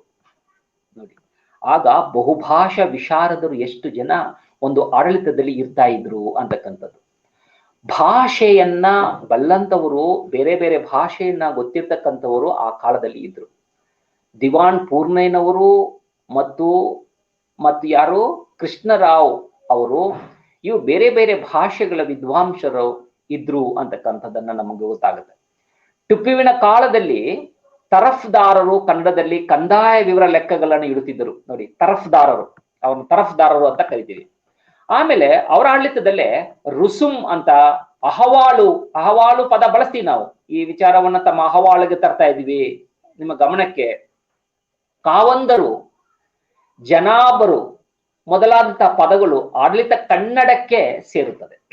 ಆಡಳಿತದ ಭಾಷೆ, ಆಡಳಿತದಲ್ಲೇ ಭಾಷೆಗಳನ್ನ ಬಳಸುವಂಥದ್ದು ಬೇರೆ ಇರುತ್ತೆ. ಸಾಹಿತ್ಯದಲ್ಲಿ ಬಳಸುವಂತಹ ಪದಗಳೇ ಬೇರೆ, ಆಡಳಿತದಲ್ಲಿ ಬಳಸ್ತಕ್ಕಂತಹ ಪದಗಳೇ ಬೇರೆ ಬೇರೆ. ಆ ಆ ಆ ಒಂದು ಚಾಕಚಕ್ಯತೆಯನ್ನ ನಾವು ಮೊದಲಿಗೆ ಬಹಳ ಚೆನ್ನಾಗಿ ತಿಳ್ಕೊಳ್ತಾ ಹೋಗ್ಬೇಕು. ಹೀಗೆ ನಮ್ಮ ಕನ್ನಡ ಬೇರೆ ಬೇರೆ ರಾಜರ ಕಾಲಘಟ್ಟದಲ್ಲಿ ಬೆಳೆದು ಅವರ ಆಡಳಿತಕ್ಕೆ ಒಂದು ಬಹಳ ಸುಗಮವಾದಂತಹ ಒಂದು ವೇದಿಕೆಯನ್ನ ಹಾಕಿಕೊಟ್ಟಂತಹ ನಮ್ಮ ಭಾಷೆ. ಹೀಗೆ ಒಟ್ಟಿನಲ್ಲಿ ಶಾಸನಗಳಲ್ಲಿ ಪ್ರಧಾನ, ಮಹಾಪ್ರಧಾನ, ಸಂಧಿ ವಿಗ್ರಹಿ, ಗೂಢಾಚಾರ ಇವು ಉನ್ನತ ಅಧಿಕಾರ ಸೂಚಕ ಪದಗಳಾಗಿಯೂ ಮಹಾಮಂಡಲೇಶ್ವರ, ವಿಷಯಾಧಿಪತಿ, ಮಹಾಸಾಮಂತಾಧಿಪತಿ, ದೌವಾರಿಕ, ಅಂತರವಾಸಿಕ, ನಗರಾಧ್ಯಕ್ಷ, ಗಾವುಂಡ, ತಲಾದ ಇವು ಅಧಿಕಾರಿಗಳ ಹೆಸರನ್ನು ವೆರ್ಗಡೆ, ಸುಂಕ ವೆರ್ಗಡೆ, ಬಾಣಾಸ ವೆರ್ಗಡೆ, ಅಂತಃಪುರ ವೆರ್ಗಡೆ ಇವು ಅಧಿಕಾರಿಗಳ ಕಾರ್ಯಕ್ಷೇತ್ರವನ್ನು ಪಟ್ಟಣ ಶೆಟ್ಟಿ, ಪಟ್ಟಣ ಸ್ವಾಮಿ, ಪ್ರಥಮರು, ಮಹಾಜರು ಇವು ಜನತಾ ಮುಖಂಡರ ಹೆಸರನ್ನು ಸಿದ್ವಾಯ, ದಂಡಾಯ, ಪನ್ನಾಯ, ಬತ್ತಾಯ, ನೀರುಣೆ ಸುಂಕ, ತಿಪ್ಪೆ ಸುಂಕ, ದವಸಾಯದ ಸುಂಕ ಇವು ತೆರಿಗೆಗಳನ್ನು ಸೂಚಿಸುವ ಪದಗಳಾಗಿ ರಾಜ ಮಹಾರಾಜರ ಕಾಲಘಟ್ಟಗಳಲ್ಲಿ ಆಡಳಿತ ಭಾಷೆ ಎಷ್ಟು ಶ್ರೀಮಂತಿಕೆಯಿಂದ ಬೆಳೆದಿತ್ತು ಅಂತಕ್ಕಂಥದ್ದನ್ನ ನಾವು ನೋಡ್ತೀವಿ. ಇವರ ರಾಜ ಮಹಾರಾಜರ ಆಳ್ವಿಕೆಯ ಕಾಲದ ನಂತರದಲ್ಲಿ ನಾವು ಒಂದು 200 ವರ್ಷಗಳ ಕಾಲ ಬ್ರಿಟಿಷರ ದಾಸ್ಯಕ್ಕೆ ಅವರ ಒಳಪಟ್ಟಾಗ ಆಗ ನಮ್ಮ ಕನ್ನಡ ಭಾಷೆಯ ರೂಪು ಹೇಗೆ ಇತ್ತು, ಬ್ರಿಟಿಷರ ಆಡಳಿತದಲ್ಲಿ ಕನ್ನಡ ಹೇಗಿತ್ತು, ರಾಜ ಮಹಾರಾಜರ ಆಡಳಿತದಲ್ಲಿ ಕನ್ನಡ ಹೇಗಿತ್ತು ಅಂತಕ್ಕಂಥದ್ದು ಇಲ್ಲಿವರೆಗೆ ನೋಡಿದೀವಿ. ಮುಂದೆ ಬ್ರಿಟಿಷರ ಆಡಳಿತದಲ್ಲಿ ಕನ್ನಡ ಹೇಗಿತ್ತು ಅಂತಕ್ಕಂಥದ್ದನ್ನ ನಾವು ಈಗ ನೋಡ್ಬೇಕು. ಈಗ ನಾವು ಹೊಸದ ಕಡೆಗೆ ಬರ್ತಾನೆ ಇದ್ದೀವಿ ಆಡಳಿತದ ಬಗ್ಗೆ. ನೋಡಿ, ಟಿಪ್ಪು ಪತನ ಆದ ನಂತರ ಕರ್ನಾಟಕ ಪ್ರಾಂತ್ಯ ಬ್ರಿಟಿಷರ ಅಧೀನಕ್ಕೆ ಒಳಗಾಯಿತು. ಟಿಪ್ಪು ಇರುವವರೆಗೂ ಬ್ರಿಟಿಷರು ಪ್ರವೇಶ ಆಗಿರಲಿಲ್ಲ. ಟಿಪ್ಪು ಪತನ ಆದ ನಂತರದಲ್ಲಿ ಬ್ರಿಟಿಷರ ಅಧೀನಕ್ಕೆ ಕರ್ನಾಟಕ ಒಳಗಾಯಿತು. ಆಗ ಪರ್ಷಿಯನ್ ಮತ್ತು ಸಂಸ್ಕೃತ ಇದರಲ್ಲಿ ಯಾವುದಾದರೂ ಒಂದು ಆಡಳಿತ ಭಾಷೆ ಆಗಬಹುದಿತ್ತು. ಆಗ ಸಂಸ್ಕೃತ ಭಾಷೆ ಬಹಳ ಬಲಿಷ್ಠವಾಗಿತ್ತು, ಪರ್ಷಿಯನ್ ಭಾಷೆ ಬಲಿಷ್ಠವಾಗಿತ್ತು. ಆದರೆ ಆಡಳಿತದ ನಾಡಿ ಮಿಡಿತ ಸ್ಥಳೀಯ ಭಾಷೆ. ನೋಡಿ, ಇದು ಬಹಳ ಮುಖ್ಯವಾದದ್ದು, ನಾವು ಅರ್ಥ ಮಾಡ್ಕೋಬೇಕಾದ್ದು. ನಮ್ಮ ಆಡಳಿತದ ನಾಡಿ ಮಿಡಿತ ಯಾವುದು ಅಂತಂದ್ರೆ ನಮ್ಮ ಭಾಷೆ, ನಮ್ಮ ಮಾತೃಭಾಷೆ ಎಂಬುದನ್ನು ಬ್ರಿಟಿಷರು ಆಡಳಿತಗಾರರು ಬಹಳ ಚೆನ್ನಾಗಿ ತಿಳ್ಕೊಂಡಿದ್ರು. ಆಗ ಬೆಳೆದಿರ್ತಕ್ಕಂತಹ ಪರ್ಷಿಯನ್ ಭಾಷೆ ಮತ್ತು ಸಂಸ್ಕೃತ ಭಾಷೆ ಇದ್ರೂ ಕೂಡ ನಾಡಿ ಮಿಡಿತದ ಭಾಷೆ, ದೇಹದ ರಕ್ತದ ಧಮನಿಗಳಲ್ಲಿ ಹರಿಯುವಂತಹ ಆ ಒಂದು ಶಕ್ತಿ ಇರ್ತಕ್ಕಂತಹ ಭಾಷೆ ಇರ್ತಕ್ಕಂಥದ್ದು ಒಂದು ಯಾವುದು ಅಂತಂದ್ರೆ ಸ್ಥಳೀಯ ಭಾಷೆ, ರೀಜನಲ್ ಲ್ಯಾಂಗ್ವೇಜ್. ಅದಕ್ಕೆ ಮಾತ್ರ ಆ ಒಂದು ಶಕ್ತಿ ಅಂತಕ್ಕಂಥದ್ದು ಇರ್ತಕ್ಕಂಥದ್ದು. ಅದನ್ನ ಬಹಳ ಚೆನ್ನಾಗಿ ಆಡಳಿತಗಾರರು ತಿಳ್ಕೊಂಡಿದ್ರು. ಅಂದ್ರೆ ಯಾರು? ಬ್ರಿಟಿಷ್ ಆಡಳಿತಗಾರರು. ಅಂತೆಯೇ ಜನರ ಹಿತ ಸಾಧನೆಯೇ ತಮ್ಮ ಆಡಳಿತದ ಉದ್ದೇಶ.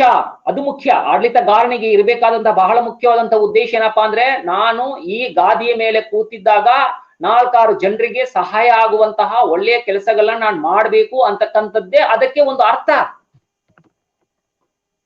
ಹಲವು ಪ್ರಖ್ಯಾತ ಬ್ರಿಟಿಷ್ ವಿದ್ವಾಂಸರು ಇಲ್ಲಿಯ ಭಾಷೆಯನ್ನ ಕಲಿತು ನೋಡಿ, ಇದು ಅವರ ತಾಕತ್ತು. ಬೇರೆ ಭಾಷೆಯನ್ನ ಕಲಿತು ಅದರಲ್ಲಿ ಕೆಲಸ ಮಾಡಿದ್ರು. ನಾವು ಈಗ ಬೇರೆ ಭಾಷೆಯನ್ನ ಕಲಿಯುವುದಕ್ಕೆ ಹಿಂಜರಿತೀವಿ.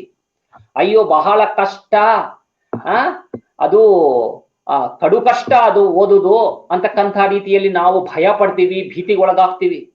ಹಾಗಲ್ಲ, ನೀವು ಮನಸ್ಸು ಪಡ್ಬೇಕು ಅಷ್ಟೇ. ನೀವು ಮನಸ್ಪಟ್ರೆ ಏನಾದ್ರೂ ಒಂದು ಸಾಧನೆಯನ್ನ ಮಾಡುವುದಕ್ಕೆ ಈ ವಿದ್ವಾಂಸರು ನಮ್ಗೆ ಸಾಕ್ಷಿ. ಇನ್ನು ಯಾರಿದ್ದಾರೆ ನಮ್ಗೆ? ಇದು ನಮ್ಗೆ ಕಣ್ಣು ಕಾಣ್ತಕ್ಕಂತಹ ಸಾಕ್ಷಿಗಳು ಇವರೆಲ್ಲರೂ ಕೂಡ. ಬ್ರಿಟಿಷರು ಬೇರೆ ಬೇರೆ ಭಾಷೆಯಿಂದ ಬಂದಿದ್ರು ಕೂಡ ನಮ್ಮ ಈ ನಾಡಿಗೆ, ಕನ್ನಡ ನಾಡಿಗೆ ಬಂದು ಇಲ್ಲಿನ ನಾಡಿನ ನೀರನ್ನ ಕುಡಿದು ಇಲ್ಲಿನ ಇರ್ತಕ್ಕಂತಹ ಗಾಳಿಯನ್ನ ಸೇವಿಸ್ತಾ ಕನ್ನಡ ಭಾಷೆಯನ್ನ ಪುಂಖಾನುಪುಂಖವಾಗಿ ಅದನ್ನ ಪ್ರಯೋಗ ಮಾಡಿದ್ರು ಅಂತಂದ್ರೆ ಅದಕ್ಕಿಂತ ದೊಡ್ಡ ಸಾಕ್ಷಿ ನಮ್ಗೆ ಇನ್ನೇನ್ ಬೇಕು? ಇ.ಪಿ. ರೈಸ್ ಕನ್ನಡ ಸಾಹಿತ್ಯ ಚರಿತ್ರೆಯನ್ನ ರಚಿಸಿದ್ರು. ಜಾನ್ ಮೆಕೇಲ್, ವಿಲಿಯಂ ಕೇರಿ ಇವರು ಕನ್ನಡದ ವ್ಯಾಕರಣವನ್ನು ಬರೆದರು. ರೆವರೆಂಡ್ ಕಿಟಲ್ ಕನ್ನಡ ಇಂಗ್ಲಿಷ್ ನಿಘಂಟನ್ನ ನಾಡಿಗೆ ಕೊಟ್ರು. ಹೀಗೆ ಇತರ ವಿದ್ವಾಂಸರು ಈ ನಾಡಿಗೆ, ಇಲ್ಲಿಯ ಶಾಸನ ಕ್ಷೇತ್ರಕ್ಕೆ ಮತ್ತು ಸಾಹಿತ್ಯ ಕ್ಷೇತ್ರಕ್ಕೆ, ವ್ಯಾಕರಣ ಕ್ಷೇತ್ರಕ್ಕೆ, ಆಮೇಲೆ ಸಂಗ್ರಹಣಾ ಕ್ಷೇತ್ರಕ್ಕೆ ಮತ್ತು ಗೆಜೆಟಿಯರ್ ರಚನೆಗೆ ಅವರು ಮಾಡಿರ್ತಕ್ಕಂಥ ಸೇವೆ ಬಹಳ ದೊಡ್ಡದು, ಬಹಳ ದೊಡ್ಡದು. ಇದು ನಮ್ಮ ಕನ್ನಡಿಗರಿಗೆ ಇದು ಕೌಶಲ್ಯ ಆಗ್ಬೇಕು. ನಮ್ಗೆ ಇಂತಹ ತರಬೇತಿಯನ್ನ ನಾವು ರೂಢಿಸಿಕೊಳ್ಳುವಂತಹ ಕೌಶಲ್ಯವನ್ನು ನಾವು ಪಡಿಬೇಕು. ಕ್ಷಮೆ.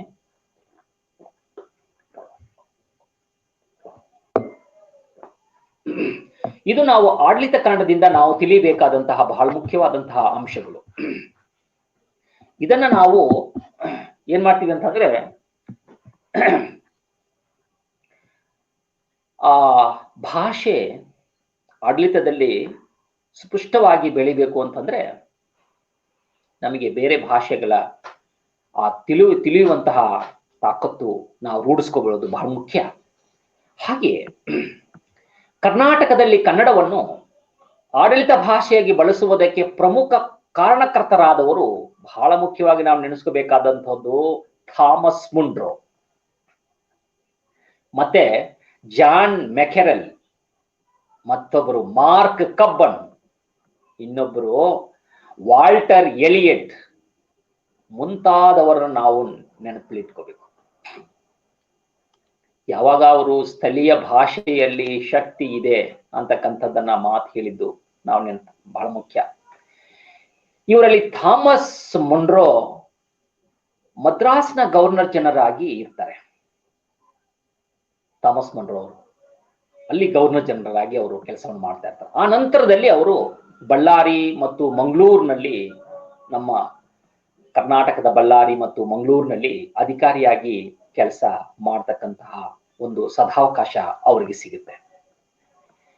ಈತ ಸ್ಥಳೀಯ ಭಾಷೆಯನ್ನ ಅಧ್ಯಯನ ಮಾಡಿದ್ದಲ್ಲದೆ ಪ್ರಾದೇಶಿಕ ಭಾಷೆಯಲ್ಲಿ ಆಡಳಿತ ನಡೆಸುವುದು ಅವಶ್ಯಕವೆಂದು ನಂಬಿ ಅದರ ಪ್ರಕಾರ ದಾರಿಯನ್ನು ಹಾಕೊಟ್ಟಂತ.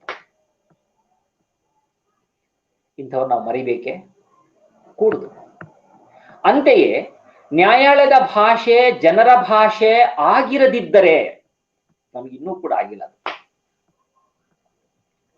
ನ್ಯಾಯಾಲಯದ ಭಾಷೆ ಜನರ ಭಾಷೆ ಆಗಿರದಿದ್ದರೆ ನಿರಪರಾಧಿಗಳು ಶಿಕ್ಷೆಗೆ ಗುರಿಯಾಗುವ ಅಪಾಯ ಉಂಟು ಎಂದು ಈತ ಹೇಳಿದ. ಎಂತಹ ಮಾತು, ಎಂತಹ ಮಾತು! ಆದ್ದರಿಂದಲೇ ಎರಡು ಒಂದೇ ಭಾಷೆ ಆಗ್ಬೇಕು ಅಂತಕ್ಕಂಥದ್ದನ್ನ ಅವರು ಹೇಳಿರ್ತಕ್ಕಂಥದ್ದನ್ನ ನಾವು ಕಾಣ್ತೀವಿ. ಕರ್ನಾಟಕ ಈಗ ನೋಡ್ಬೇಕು ನಾವು, ಕರ್ನಾಟಕ ರಾಜ್ಯದ ಉದಯದ ಅನಂತರ ಆಡಳಿತ ಭಾಷೆ ಹೇಗಾಯ್ತು? ಈಗೆಲ್ಲ ನಾವು ಒಂದು ಎಲ್ಲಾ ಕಡೆ ನೋಡಿ ನಾವು ಬಂದಿದ್ವಿ, ಕರ್ನಾಟಕಕ್ಕೆ ಒಳಗೆ ಬಂದಿದ್ವಿ ನಾವು. ಕರ್ನಾಟಕ ರಾಜ್ಯ ಉದಯ ಅನಂತರ ಆಡಳಿತ ಭಾಷೆ ಹೇಗೆ? ಭಾರತ ನಿಮ್ಗೆ ಗೊತ್ತಿರುವ ಹಾಗೆ ಬ್ರಿಟಿಷ ಆಡಳಿತದಿಂದ ವಿಮುಕ್ತಗೊಂಡು ಸ್ವತಂತ್ರ ಬಂದ ಮೇಲೆ ಕರ್ನಾಟಕ ಏಕೀಕರಣ ಚಳುವಳಿಯು ತೀವ್ರವಾಗಿತ್ತು, ತಮ್ಗೆ ಗೊತ್ತು. ಏಕೆಂದ್ರೆ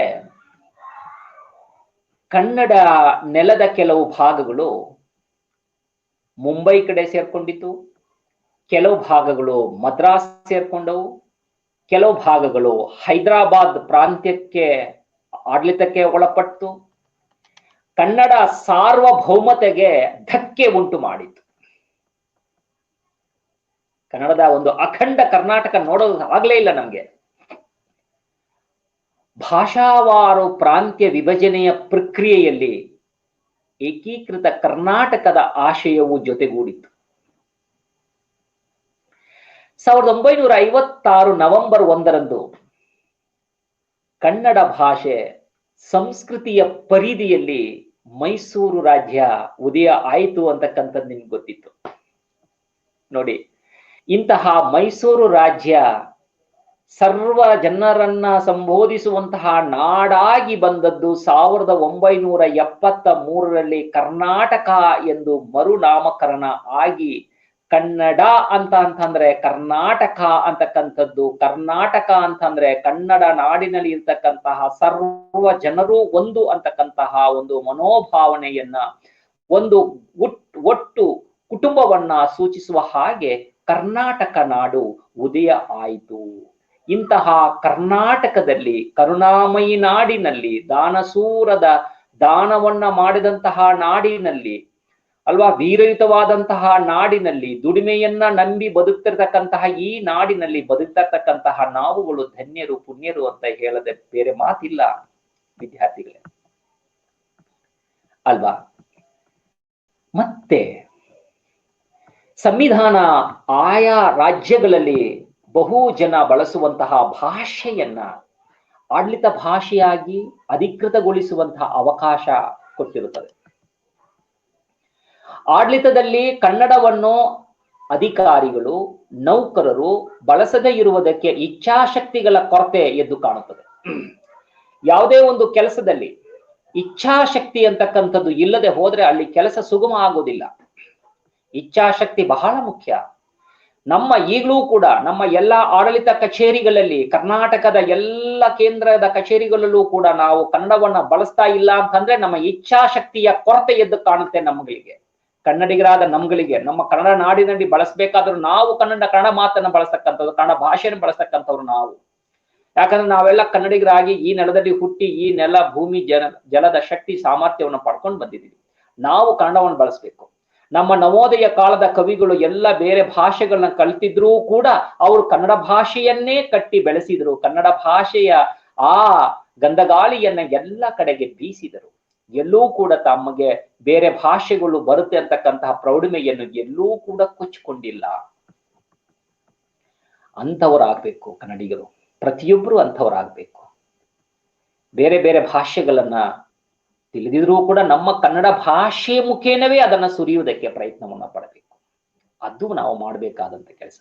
ಈಗ ಇಂಗ್ಲಿಷ್ ಭಾಷೆಯನ್ನ ದಟ್ಬಿಟ್ಟು ಮಾತಾಡಿರ್ತಕ್ಕಂಥವ್ರು ನೋಡಿದ ತಕ್ಷಣ ಬಹಳ ಬುದ್ಧಿವಂತ ಆಯಿತಾ ಅಂತ ಹೇಳ್ಬಿಡ್ತೀವಿ. ಅಲ್ಲ, ಒಂದೊಂದು ಭಾಷೆನೂ ಕೂಡ ಅಂತಹ ಶಕ್ತಿ ಇರುತ್ತೆ, ಆ ಸಾಮರ್ಥ್ಯ ಇರುತ್ತೆ. ಆ ಭಾಷೆಯಲ್ಲಿ ಆ ಶಕ್ತಿ ಸಾಮರ್ಥ್ಯ ಇರುತ್ತೆ.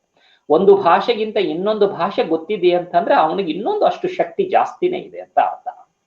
ಅದು ಬಹಳ ಮುಖ್ಯವಾದದ್ದು. ಅದನ್ನು ತಿಳ್ಕೋಬೇಕು. ಅದರಿಂದ ಇದಕ್ಕಿಂತ ಅದು ಶ್ರೇಷ್ಠ ಅಂತಕ್ಕಂಥ ರೀತಿಯಲ್ಲಿ ನಾವು ಬರ್ಕೊಡುದು.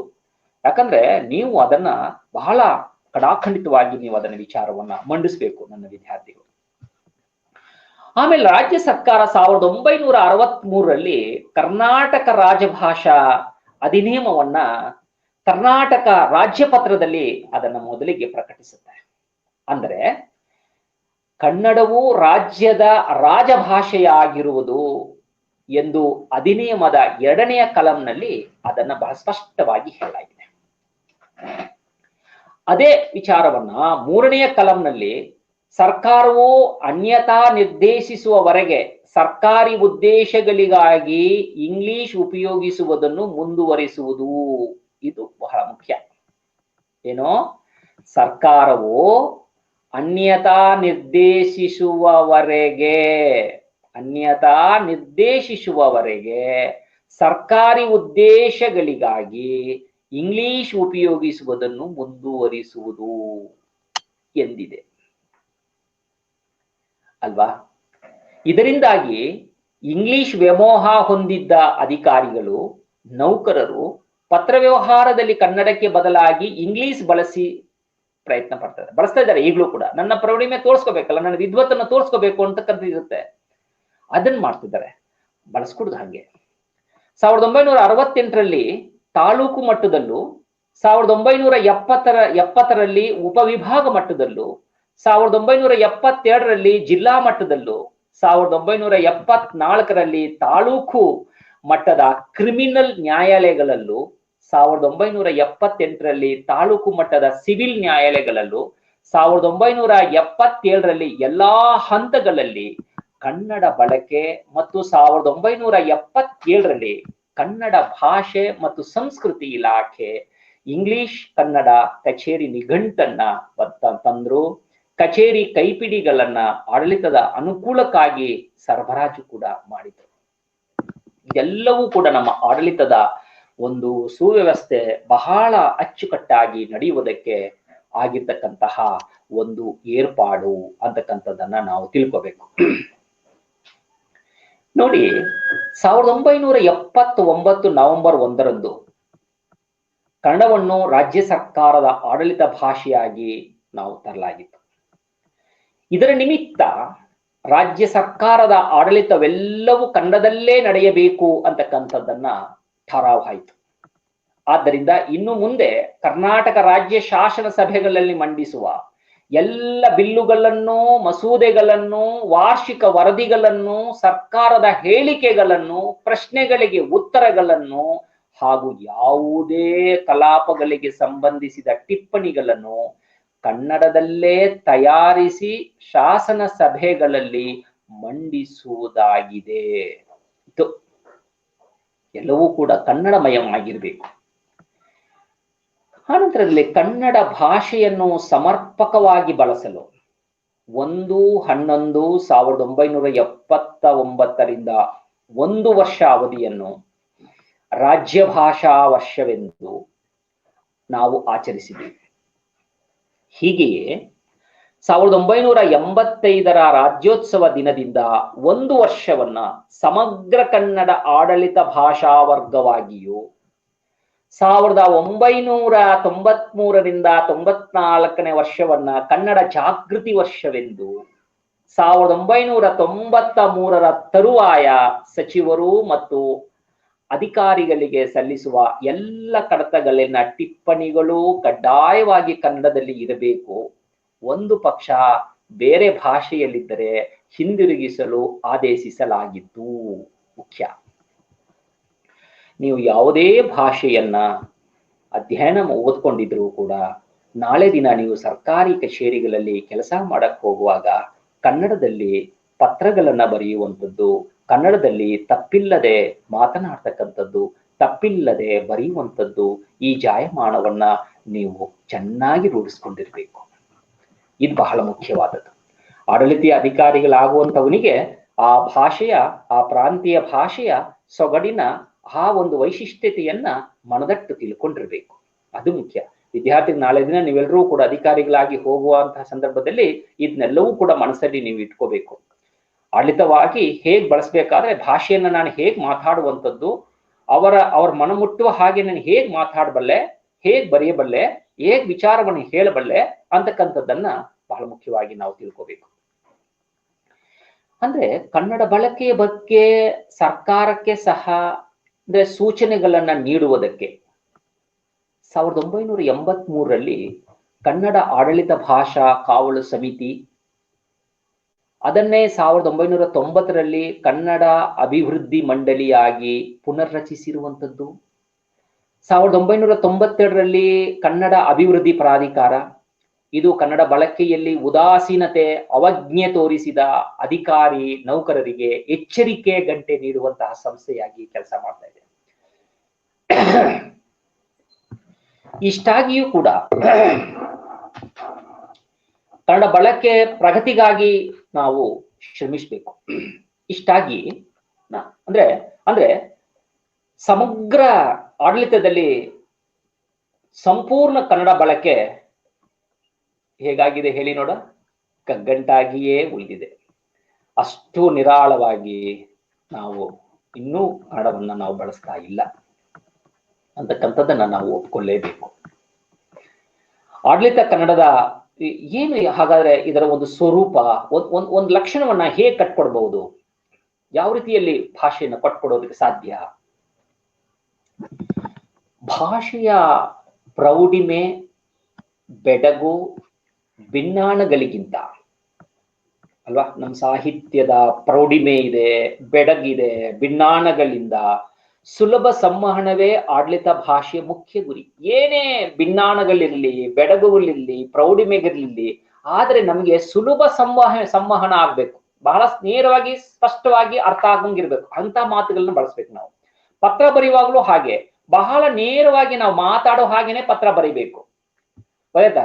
ಏನೋ ಬಹಳ ಕ್ಲಿಷ್ಟವಾಗಿ ವಾಕ್ಯ ಬಹಳ ಸ್ಪಷ್ಟವಾಗಿ ಒಳ್ಳೊಳ್ಳೆ ಪದಗಳನ್ನು ಬಳಸಿ ಬರೆಯುವಂಥದ್ದಲ್ಲ. ಪತ್ರಗಳು ಬರೆದಾಗ ಸಂವಹನವೇ ಆಡಳಿತದ ಭಾಷೆಯ ಮುಖ್ಯ ಗುರಿ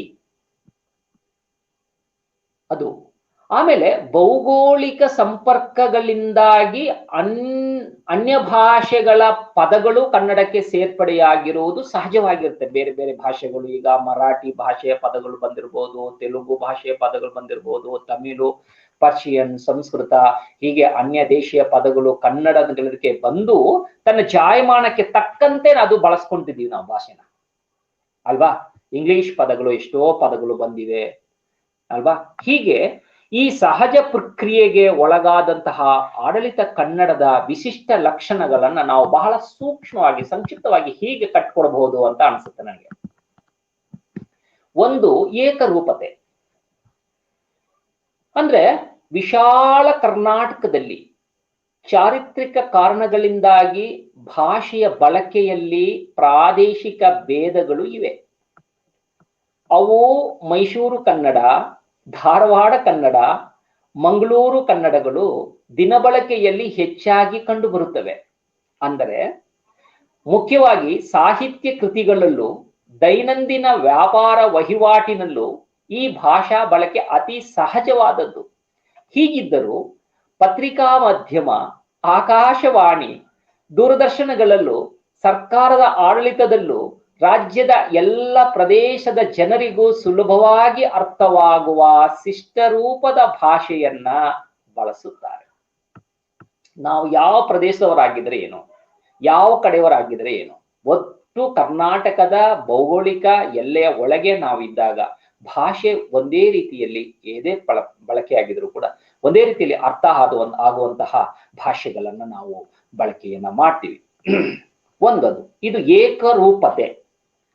ಎರಡನೇದಾಗಿ ಸ್ಪಷ್ಟತೆ. ಏನು ಸ್ಪಷ್ಟತೆ? ಸರ್ಕಾರ ಒಂದು ರೀತಿಯಲ್ಲಿ ಹಲವು ಜ್ಞಾನ ಕ್ಷೇತ್ರಗಳ ಸಂಗಮ. ಸರ್ಕಾರ ಒಂದು ಕ್ಷೇತ್ರಕ್ಕೆ ಸಂಗಮ ಅಲ್ಲ, ಅನೇಕ ಜ್ಞಾನ ಶಾಖೆಗಳ ಜ್ಞಾನ ಕ್ಷೇತ್ರಗಳ ಸಂಗಮ. ಅಂದ್ರೆ ಕಾನೂನು ಇದೆ ನಮ್ಮ ಕಡೆ, ವೈದ್ಯ ಇದೆ, ಇಂಜಿನಿಯರಿಂಗ್ ಕ್ಷೇತ್ರ ಇದೆ, ವಿಜ್ಞಾನ ಕ್ಷೇತ್ರ ಇದೆ, ಸಾರಿಗೆ ಕ್ಷೇತ್ರ ಇದೆ, ಶಿಕ್ಷಣ ಇಲಾಖೆಗಳಿಗೆ ಸರ್ಕಾರದ ಅಡಿಯಲ್ಲಿ ಪತ್ರ ವ್ಯವಹಾರ ಮಾಡುವಾಗ ಅದರಲ್ಲಿ ಬಳಸುವ ಪದ, ರಚಿಸುವ ವಾಕ್ಯ, ಕೊಡುವ ವಿವರಗಳು ಎಲ್ಲರಿಗೂ ಅರ್ಥವಾಗುವಂತಿರಬೇಕು. ಇದನ್ನು ಬಿಟ್ಟು ದ್ವಂದ್ವಾರ್ಥ ನೀಡುವ ಪದಗಳನ್ನಾಗಲಿ ವ್ಯಂಗ್ಯಾರ್ಥ ನೀಡುವ ವಾಕ್ಯಗಳನ್ನಾಗಲಿ ಬಳಸಕೂಡದು. ಬಹಳ ಸ್ಪಷ್ಟವಾಗಿರ್ಬೇಕು. ಒಂದು ಪತ್ರವನ್ನ ಬರೀಬೇಕಾದ್ರೆ ನೀವು ಇಷ್ಟೆಲ್ಲವನ್ನು ಕೂಡ ಮನಸ್ಸಲ್ಲಿಟ್ಕೋಬೇಕು. ಬಳಸುವ ಪದ, ರಚಿಸುವ ವಾಕ್ಯ, ಕೊಡುವ ವಿವರಗಳು, ಅಲ್ವಾ, ಎಲ್ಲರಿಗೂ ಅರ್ಥವಾಗುವಂತಿರಬೇಕು. ಯಾವುದೇ ಎರಡು ಅರ್ಥ ಕೊಡುವಂಗಿರಬಾರದು. ಪದಗಳನ್ನ ಬಳಸುವಾಗಲೇ ನಾವು ಯೋಚನೆ ಮಾಡಿ ಪದಗಳನ್ನ ಬಳಸ್ಬೇಕು. ಆದ್ರೆ ಆಡಳಿತಾತ್ಮಕ ಪದಗಳನ್ನ ನಾವು ಬಳಸಿದಾಗ ಆ ರೀತಿಯ ಗೊಂದಲಕ್ಕೆ ಎಡೆ ಆಗುವುದಿಲ್ಲ. ಇನ್ನೊಂದು ಖಚಿತತೆ ಇರಬೇಕು. ಏನು ಖಚಿತತೆ? ಆಡಳಿತ ಅಂತಂದ್ರೆ ಹೇಗೆ ಖಚಿತವಾಗಿರ್ಬೇಕು. ಒಬ್ಬ ಅಧಿಕಾರಿ ಮಾತಾಡ್ತಿದ್ದಾನೆ ಅಂತಂದ್ರೆ ಬಹಳ ಖಚಿತವಾಗಿರ್ಬೇಕು. ಅದು ಮಾತು ಬದಲಾವಣೆ ಆಗ್ಕೂಡ್ದು, ಬಹಳ ಖಚಿತವಾಗಿರ್ಬೇಕು.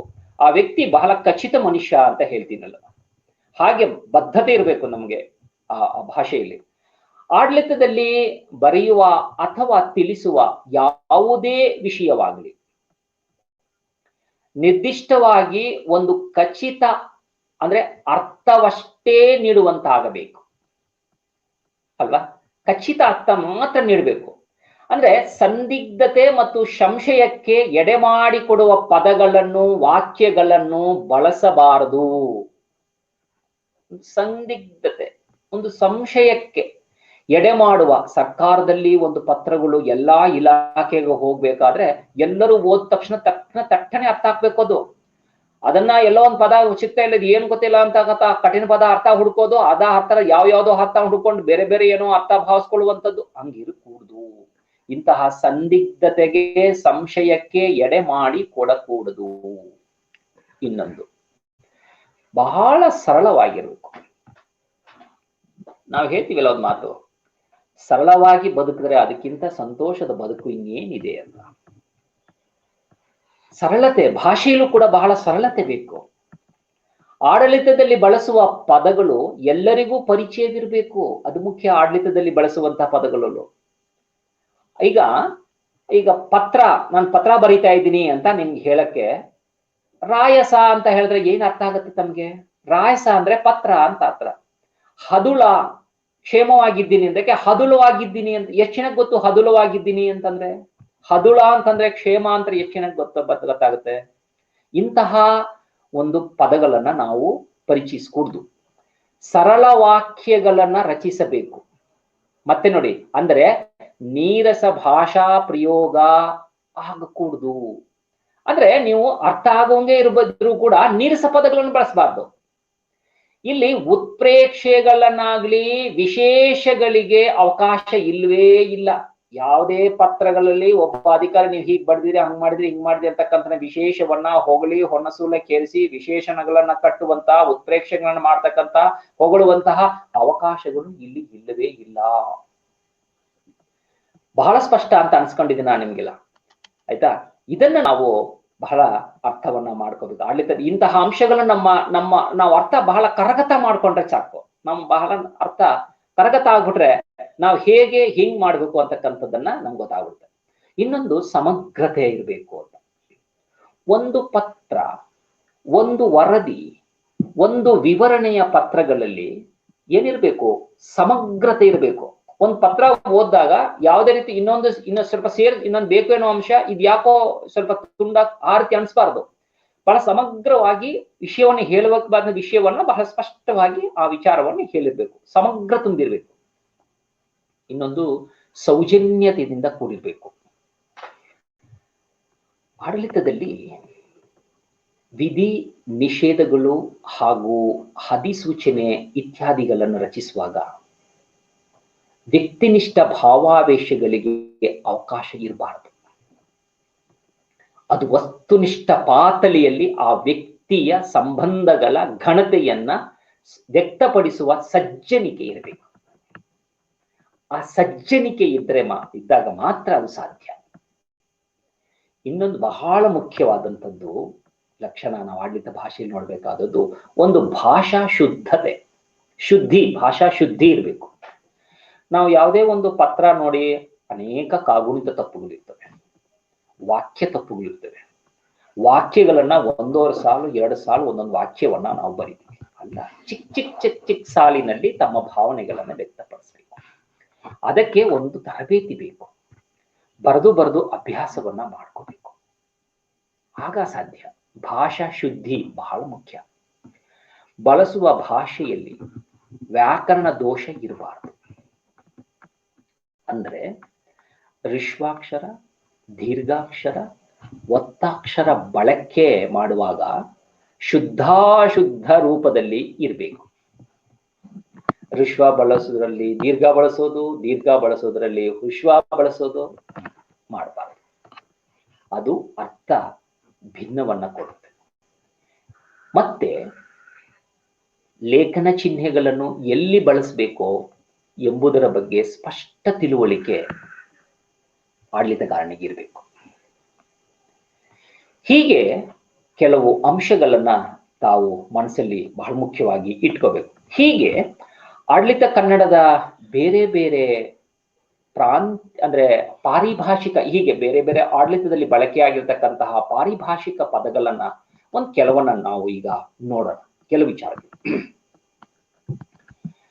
ಕನ್ನಡ ಭಾಷೆಯನ್ನ ಸಾಹಿತ್ಯ, ಶಾಸ್ತ್ರ, ಕಾನೂನು, ನ್ಯಾಯ, ವಿಜ್ಞಾನ ಮತ್ತು ತಂತ್ರಜ್ಞಾನ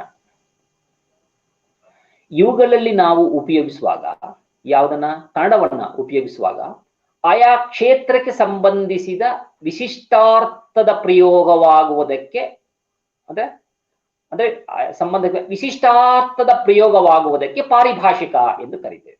ಪಾರಿಭಾಷಿಕ ಪದ ಅಂದ್ರೆ ಗೊತ್ತಾಯ್ತಲ್ಲ ನಿಮ್ಗೆ ಅಲ್ವಾ? ಹೀಗೆ ಬೇರೆ ಬೇರೆ ಕ್ಷೇತ್ರಕ್ಕೆ ಸಂಬಂಧಿಸಿದ ವಿಶಿಷ್ಟಾರ್ಥದ ಪದ ಪ್ರಯೋಗವಾಗುವುದಕ್ಕೆ ಪಾರಿಭಾಷಿಕ ಪದಗಳು ಅಂತ ನಾವು ಕರಿತೀವಿ. ಇನ್ನು ನೋಡಿ, ಭಾರತದಲ್ಲಿ ಮೊಘಲರ ಆಳ್ವಿಕೆಯ ಕಾಲದಲ್ಲಿ ಅರಬ್ಬಿ ಮತ್ತು ಪಾರಸಿ ಪದಗಳು ಕನ್ನಡದಲ್ಲಿ ಬಳಕೆಯಾಗಿವೆ. ಆ ಪಾರಿಭಾಷಿಕ ಪದಗಳೆಂದರೆ ನೋಡಿ, ಕಾನೂನು, ಕಾಯ್ದೆ, ಮೊಕದ್ದಮೆ, ದಸ್ತಾವೇಜು, ಜಪ್ತಿ, ಕರಾರು, ಹರಾಜು, ಜಾಮೀನು, ಮುಚ್ಚಳಿಕೆ, ಅಮಾನತ್ತು. ಇವೆಲ್ಲವೂ ಎಲ್ಲಿಂದ ಬಂದಿರೋದು?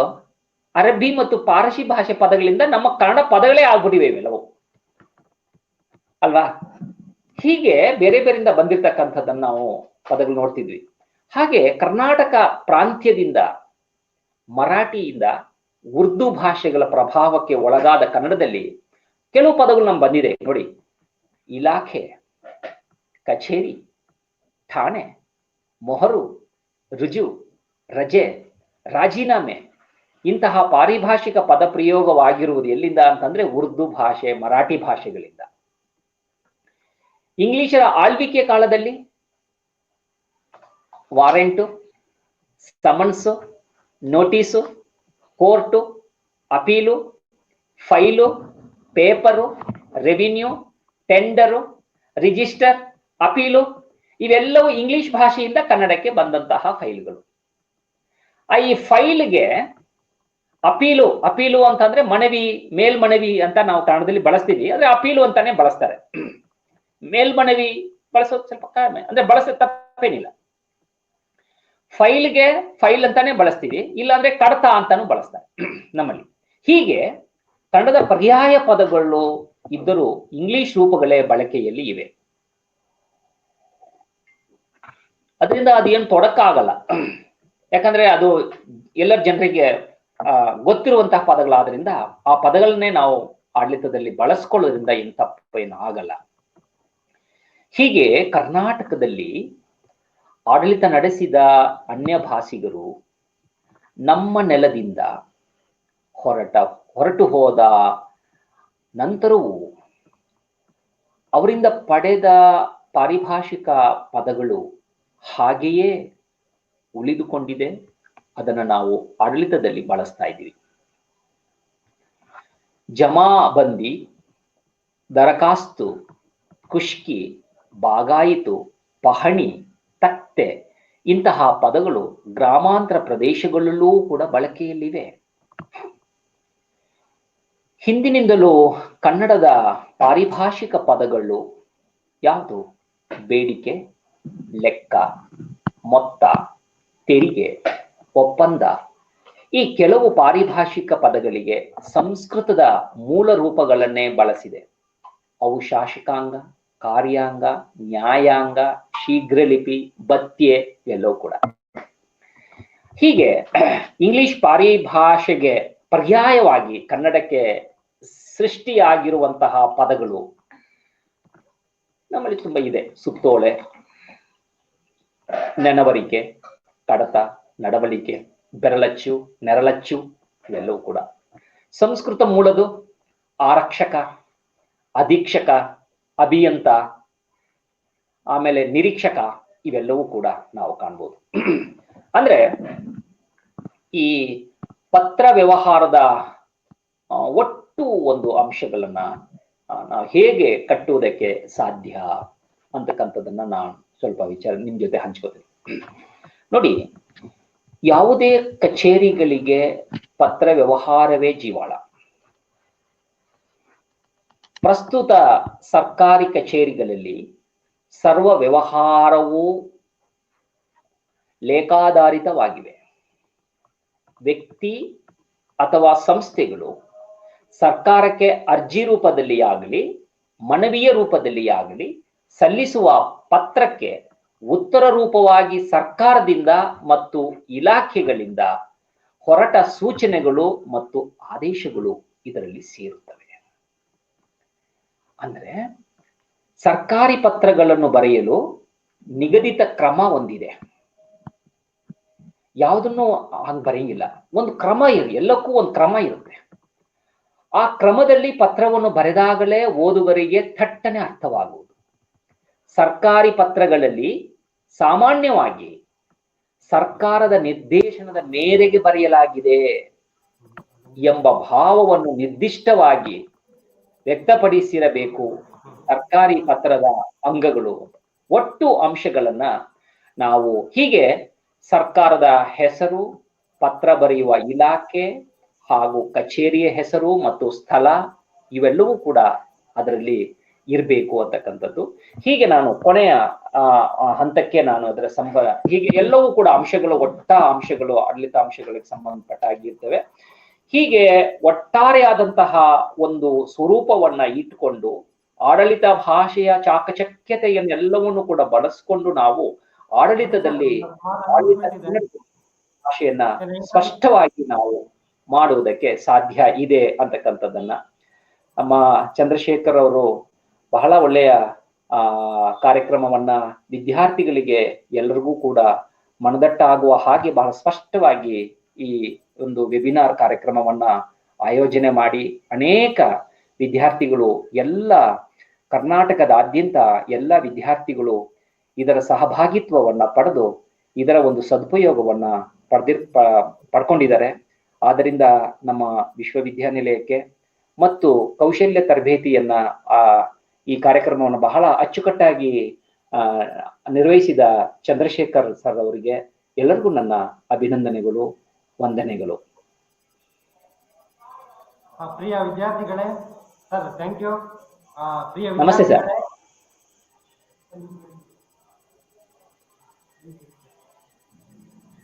ಮಾತಾಡಿ ಸರ್. ಕೇಳಿಸ್ತಾ ಇದೆಯಾ? ಕೇಳಿಸ್ತಾ ಇದೆ, ಮಾತಾಡಿ. ಪ್ರಿಯ ವಿದ್ಯಾರ್ಥಿಗಳೇ, ಈಗ ನಿಮ್ಮ ಕಮೆಂಟ್ ಬಾಕ್ಸ್ ಅಲ್ಲಿ ನೀವೇನೇನು ಮೆಸೇಜ್ ಮಾಡ್ತಾ ಇದ್ದೀರಾ ಅಲ್ಲಿ ಒಂದು ಲಿಂಕ್ ಅನ್ನ ಈಗ ಕೊಟ್ಟಿದ್ದೀವಿ. ಅದನ್ನ ತಾವುಗಳು ಎಲ್ಲ ಫಿಲ್ ಮಾಡಿ ನಿಮ್ಮ ಹೆಸರು ಮತ್ತೆ ನಿಮ್ಮ ಕೋರ್ಸ್ ಅದಷ್ಟನ್ನು ರೋಲ್ ನಂಬರು ಈ ಮೂರನ್ನು ಫಿಲ್ ಮಾಡಬೇಕಾಗುತ್ತೆ. ಅದನ್ನ ಫಿಲ್ ಮಾಡಿ ಇಮೇಲ್ ಐ ಡಿ ನೀವು ಯಾವ್ದ್ರಿಂದ ಲಾಗಿನ್ ಮಾಡಿರ್ತೀರೋ ಸೊ ಅದೇ ಇಮೇಲ್ ಐ ಡಿಗೆ ಅದು ನಿಮ್ಮ ಸರ್ಟಿಫಿಕೇಟ್ ಏನಿದೆ ಅದು ನಿಮ್ಮ ಇಮೇಲ್ ಐ ಡಿಗೆ ಇಮಿಡಿಯೇಟ್ ಆಗಿ ಹೋಗುತ್ತೆ. ಒಂದು ವೇಳೆ ತಕ್ಷಣ ಬರ್ದೇ ಇದ್ರೆ ವರಿ ಮಾಡ್ಕೊಬೇಡಿ, ನಾಳೆನೂ ಸಹ ಇದು ಚಾಲು ಇರುತ್ತೆ. ಸೊ ಹಾಗಾಗಿ ಯಾರಿಗೆ ಇವತ್ತು ಬರಲ್ಲೋ ವೆಯ್ಟ್ ಮಾಡಿ, ಯಾಕಂದ್ರೆ ದಿನಕ್ಕೆ 100 ಸರ್ಟಿಫಿಕೇಟ್ಗಳು ಮಾತ್ರನೇ ಅದು ಬರೋಕ್ಕೆ ಸಾಧ್ಯ ಆಗುತ್ತೆ. ಉಳಿದಂತ 100 ಜನ ಆದ್ಮೇಲೆ ಇನ್ನು ನಾಳೆ ಮತ್ತೆ 100 ಜನ ನೀವು ಸರ್ಟಿಫಿಕೇಟ್ ನ ಪಡೆದುಕೊಳ್ಳಬಹುದು. ಸೊ ಅದಕ್ಕೋಸ್ಕರ ಈ ಒಳಗಡೆ ಇರ್ತಕ್ಕಂಥ ಕಮೆಂಟ್ಸ್ ಬಾಕ್ಸ್ ಅಥವಾ ಕೆಳಗಡೆ ಲೈವ್ ಚಾಟ್ ಅಂತ ಇರುತ್ತೆ, ಅಲ್ಲಿ ನೀವು ಹೋಗಿ ಅಲ್ಲಿ ಮೇಲೇನೆ ಇರುತ್ತೆ ಪಿನ್ ಆಗಿದೆ ಅದು. Dear students, fill the Google form link to download the certificate. ಆಮೇಲೆ ಅದು fill the form only once ಅಂತ ನೀವು ಹೇಳಿದ್ದೀವಿ. ಸೊ ಒಂದು ಬಾರಿ ಮಾತ್ರನೇ ಮಾಡಿ, ಏನಕ್ಕೆ ಅಂದ್ರೆ ನೀವು ಪದೇ ಪದೇ ಮಾಡಿದ್ರೆ ಸೊ ಯಾರೋ ಬೇರೆ ಹೋಗುವಾಗ ಸರ್ಟಿಫಿಕೇಟ್ ಚಾನ್ಸ್ ನಿಮಗೆ 2 ಸಾರಿ ಬಂದ್ಬಿಡುತ್ತೆ. ಸೊ ಹಾಗಾಗಿ ಒಂದು ಸಾರಿ ಮಾತ್ರ ಮಾಡಿ, ಅದು ಕಂಪ್ಯೂಟರ್ ಯಾವುದೂ ಮಿಸ್ಟೇಕ್ ಆಗೋದಿಲ್ಲ. ಸೊ ಹಾಗಾಗಿ ನಿಮಗೆ ಸರ್ಟಿಫಿಕೇಟ್ ನಿಮ್ಮ ಇಮೇಲ್ ಐ ಡಿಗೆ ಬರುತ್ತೆ. ಸೊ ಹಾಗಾಗಿ ಎಲ್ಲರೂ ಈ ಗೂಗಲ್ ಫಾರ್ಮ್ ನ ಫಿಲ್ ಮಾಡಿ. ಕ್ಲಾಸ್ ಆದ್ಮೇಲೆ ಏನು ವರಿ ಮಾಡ್ಕೊಬೇಡಿ, ಕ್ಲಾಸ್ ಆದ್ಮೇಲೆ ಮಣಿ ಸರ್ ಕ್ಲಾಸ್ ಮುಗಿದ ನಂತರ ನೀವು ಎಕ್ಸಿಟ್ ಆದ್ಮೇಲೆ ಆಮೇಲೆ ಈ ಗೂಗಲ್ ಫಾರ್ಮ್ ಅನ್ನ ನೀವು ಫಿಲ್ ಮಾಡ್ಕೊಳ್ಳಿ, ಆಮೇಲೆ ಸಬ್ಮಿಟ್ ಮಾಡಿ. ಓಕೆ, ಸೊ ಎಲ್ರಿಗೂ ಅರ್ಥ ಆಗಿದೆ ಅಂತ ಅನ್ಕೊಂಡಿದ್ದೀನಿ. ಸೊ ಏನಾರ ಅರ್ಥ ಆಗಿಲ್ಲ ಅಂದ್ರೆ ನೀವು ಕೋಆರ್ಡಿನೇಟರ್ ನ ನೀವು ಮಾಡದೇ ನೀವು ಅಲ್ಲಿ ಗೂಗಲ್ ಫಾರ್ಮ್ ನ ಫಿಲ್ ಮಾಡಿದ್ರೆ ಅಷ್ಟೇ ಸಾಕು, ನಿಮ್ಗೆ ಸರ್ಟಿಫಿಕೇಟ್ ನಿಮ್ಮ ಇಮೇಲ್ ಐ ಡಿಗೆ ಬರುತ್ತೆ. ಓಕೆ, ಸೊ ಎಲ್ರಿಗೂ ಧನ್ಯವಾದಗಳು. ಎಲ್ಲ ಅಟೆಂಡ್ ಮಾಡಿದಂತ ಎಲ್ಲಾ ವಿದ್ಯಾರ್ಥಿಗಳಿಗೆ ನಮ್ಮ ಸ್ಕಿಲ್ ಡೆವಲಪ್ಮೆಂಟ್ ಸೆಕ್ಷನ್ ಇಂದ ಎಲ್ರಿಗೂ ಧನ್ಯವಾದಗಳು. Sir Mani sir, thank you for the opportunity. Please continue. ಅಭಿನಂದನೆಗಳು ಸರ್, ತಮಗೂ ಅಭಿನಂದನೆಗಳು, ವಿದ್ಯಾರ್ಥಿಗಳು ಅಭಿನಂದನೆಗಳು ಸರ್. ನಮಸ್ತೆ.